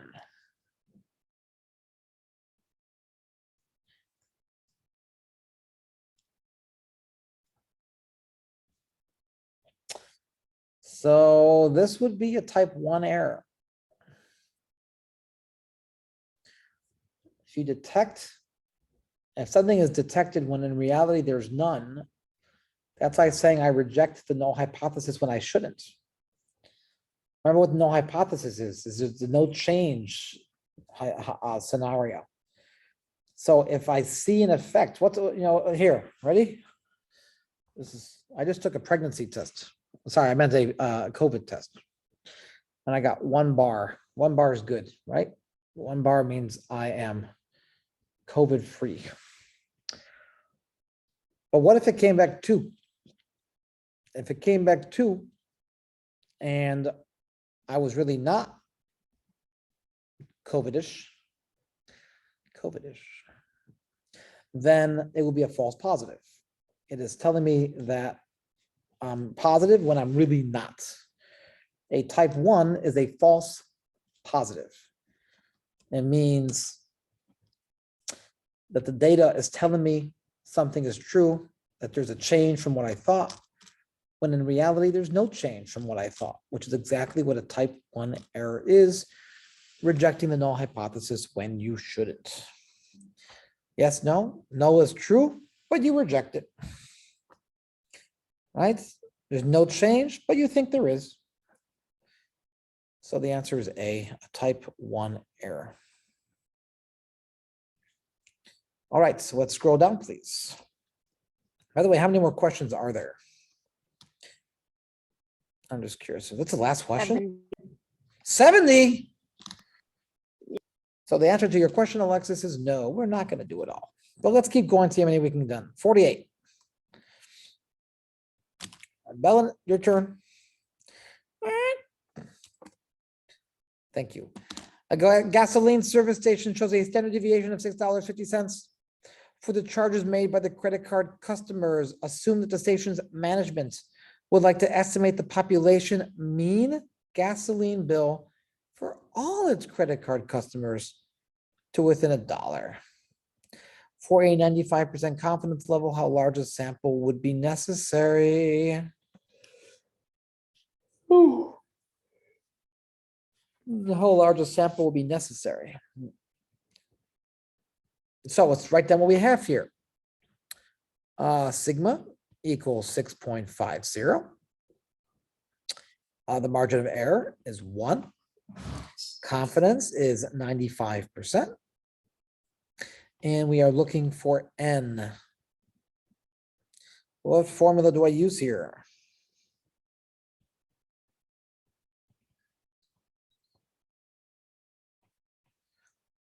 We've done it a few times already.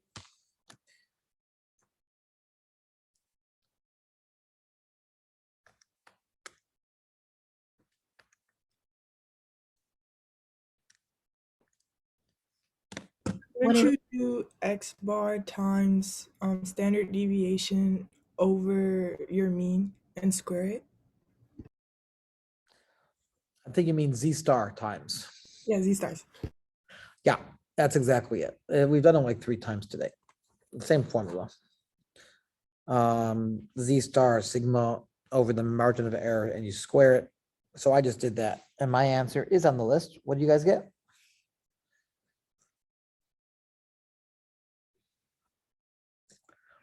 I got A as well, 162.3076, which rounds up to 163. 49. A tire company advertises that their tires have a life expectancy of more than 40,000 miles. That's what they advertise.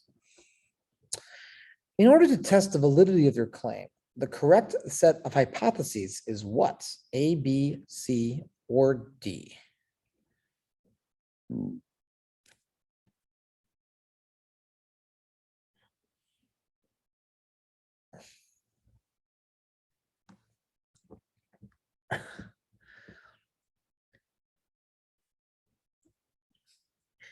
So tell me which of those 4 is not correct, just without even doing without even knowing anything about statistics. If I gave this to a 3rd grader and said, hey, which of these 4 is not correct?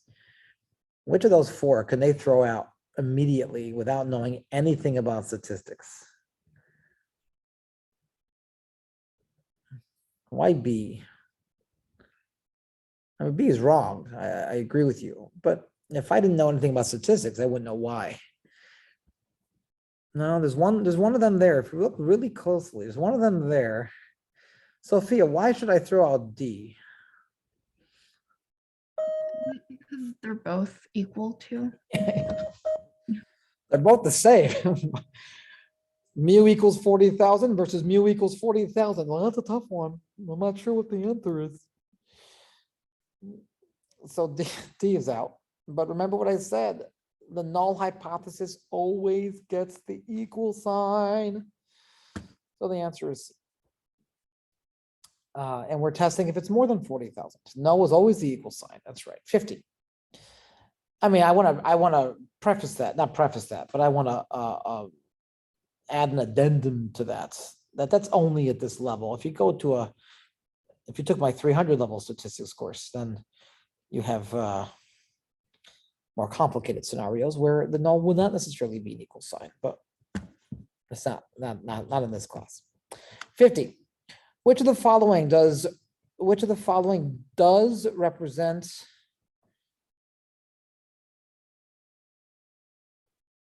legitimate null and alternative hypotheses?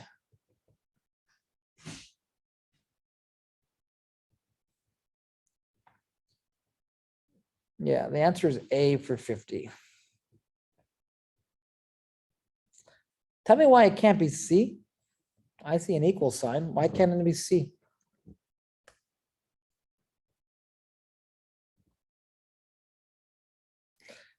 I don't know, Elizabeth. It's a good question. I didn't pay attention that much. I just made sure the correct answer was there. I didn't really look at the wrong answers, so I don't know. Yes, good. It's not the mean. Yes, excellent. So for 50, the answer has to be A. 51. In its statistical use, the word significant always indicates what?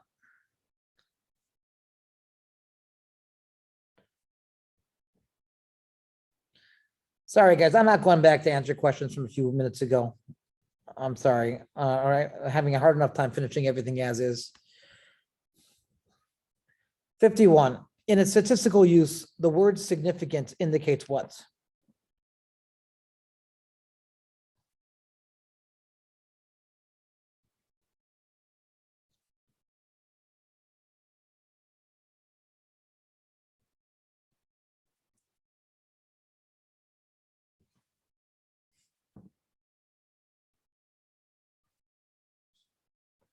What's 51?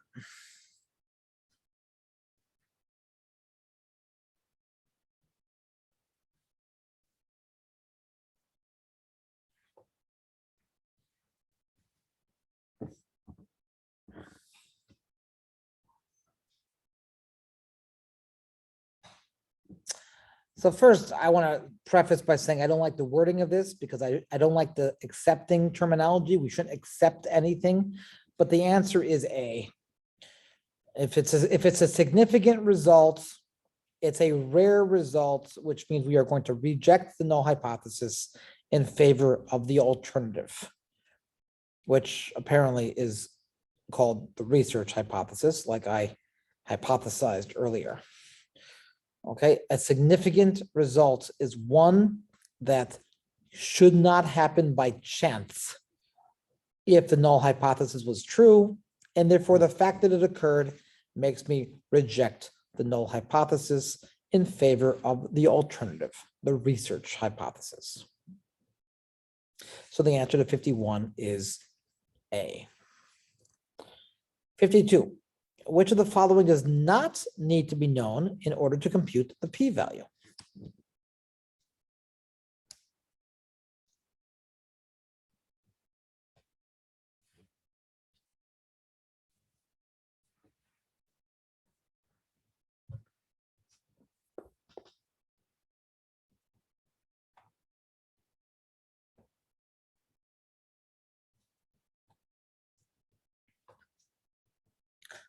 Well, you certainly need to know if it's one-tailed or two-tailed, because the p-value doubles for a two-tailed versus a one-tailed. You certainly need, or I could go, or I'll see you tomorrow. You certainly need the level of significance so that you know, actually, no, you do not need a level of significance. No, you do not need to know C. The answer is C. The level of significance is what you compare the p-value to decide whether you're going to reject or not reject the null hypothesis. But you do not need it to compute the p-value. So the answer is C, the level of significance.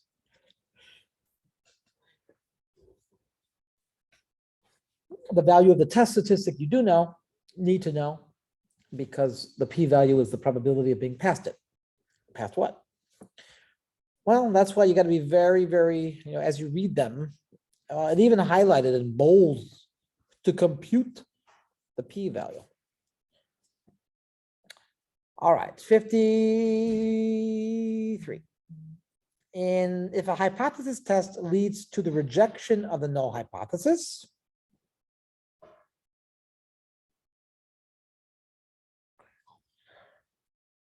A, B, C, or D?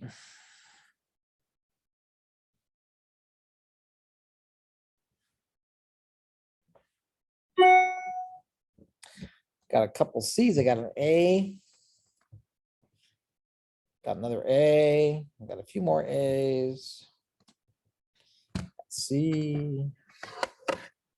So the answer to number 53 is C. You never know for a fact whether you've committed an error. If you reject the null hypothesis, maybe you're supposed to, maybe you weren't supposed to. Yeah, the word always is everything. You can't say I always committed a type 1 error. Maybe I did, maybe I didn't, but I might have. If I reject the null hypothesis when it's true, it's a type 1 error. If I reject it when it's not true, I didn't do anything wrong. So it's not always, but it might have been committed. 54. The sales staff of a clothing store would like to prove their manager to the manager that try that again. The sales staff at a clothing store would like to prove to their manager that they service, on the average, more than 24 customers each hour. A random sample of 50 hours of sales records yields a mean of 26.2. Assume that the standard deviation of all sales records is 5.7. What are the appropriate null and alternative hypotheses? So A and C are immediately out because there's no equal sign on P. Well, I guess there is an A, but Is this proportions or is this means? Means. We're not dealing with proportions. A and C are out. So it's a mean. And do we want, it can't be greater than or equal to, that makes no sense because equals was already incorporated in the mean, in the null hypothesis, it has to be B. Alexis, what up? Sorry, really quick. There won't be a problem where it's like B or X bar as the like, you know, how it's always mu. I've only seen problems where it's like mu is greater than mu is equal to then the number, but it's not going to be P or X, right? You should never, ever, ever have anything from your sample as part of your hypotheses. So X bar or P hats cannot appear in your hypotheses. Perfect. Thank you.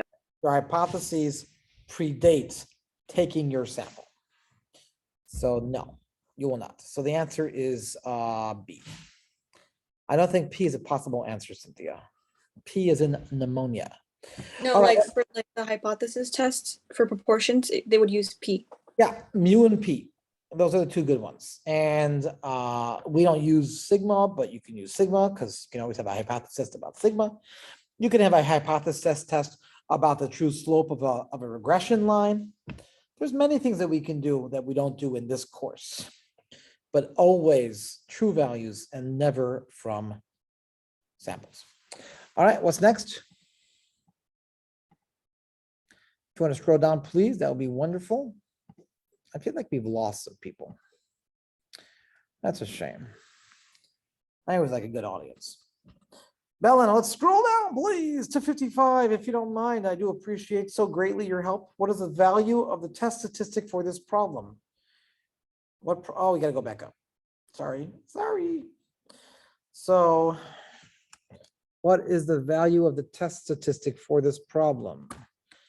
So you buttoners, you don't use your calculator for these, but us Berkowers, we do. So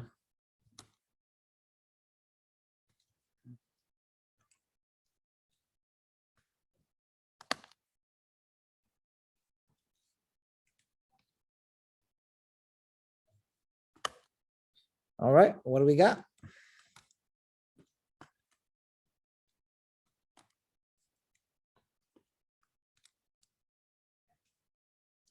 I got a D. What else we got? Well, that is D.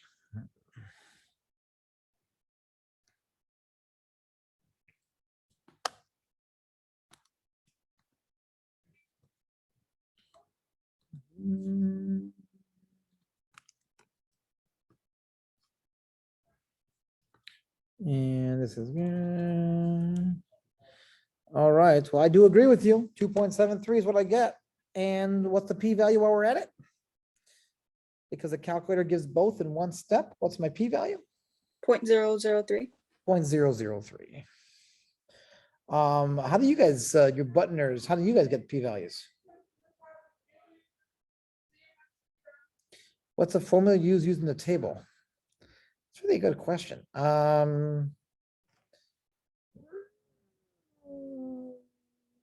Table, but it's confusing. Let's take a look. So you took your average, which was 26.2, and then you subtract the mean, which according to the null hypothesis is 24. And then what do you divide by?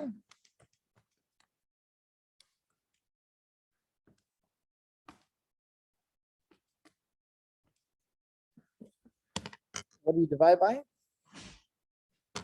For 55 and 56, we're gonna use the Z test, right? I mean, the calculator, right? Yeah, but the other ones are doing it with a table, so I'm walking them through it. So the Your standard deviation is 1.16, right? Where do you get that from? Because I did 5.7 divided by the square root of 24. Why 24? Because that is our n. Wait. 50. Right? divided by the sample Ooh, size is 50. The sample Never size mind. is 50. I got that when I saw a random sample of 50. That's what gave it away for me. And when you did that, what did you get?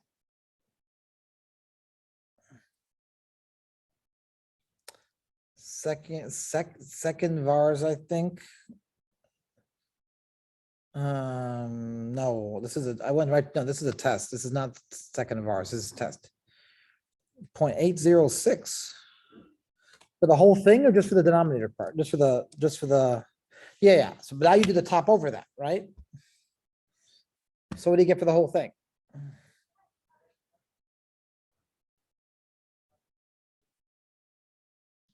$2.73. And that's the answer.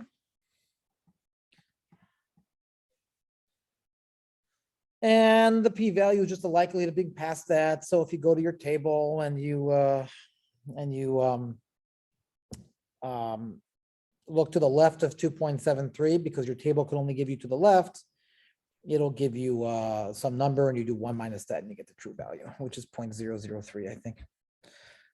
But as fun as it's been, everyone, it is time for me to go. We have reached the end. This is the end, my friends. I feel like it's the Doors. You guys are too young to get that reference, but old people like me. I'm not as old as Button, but you know, still pretty old. Bye, Cynthia. Bye, Luis. Bye, Lupita. Good luck, everyone, tomorrow on the exam. You guys are going to do amazing.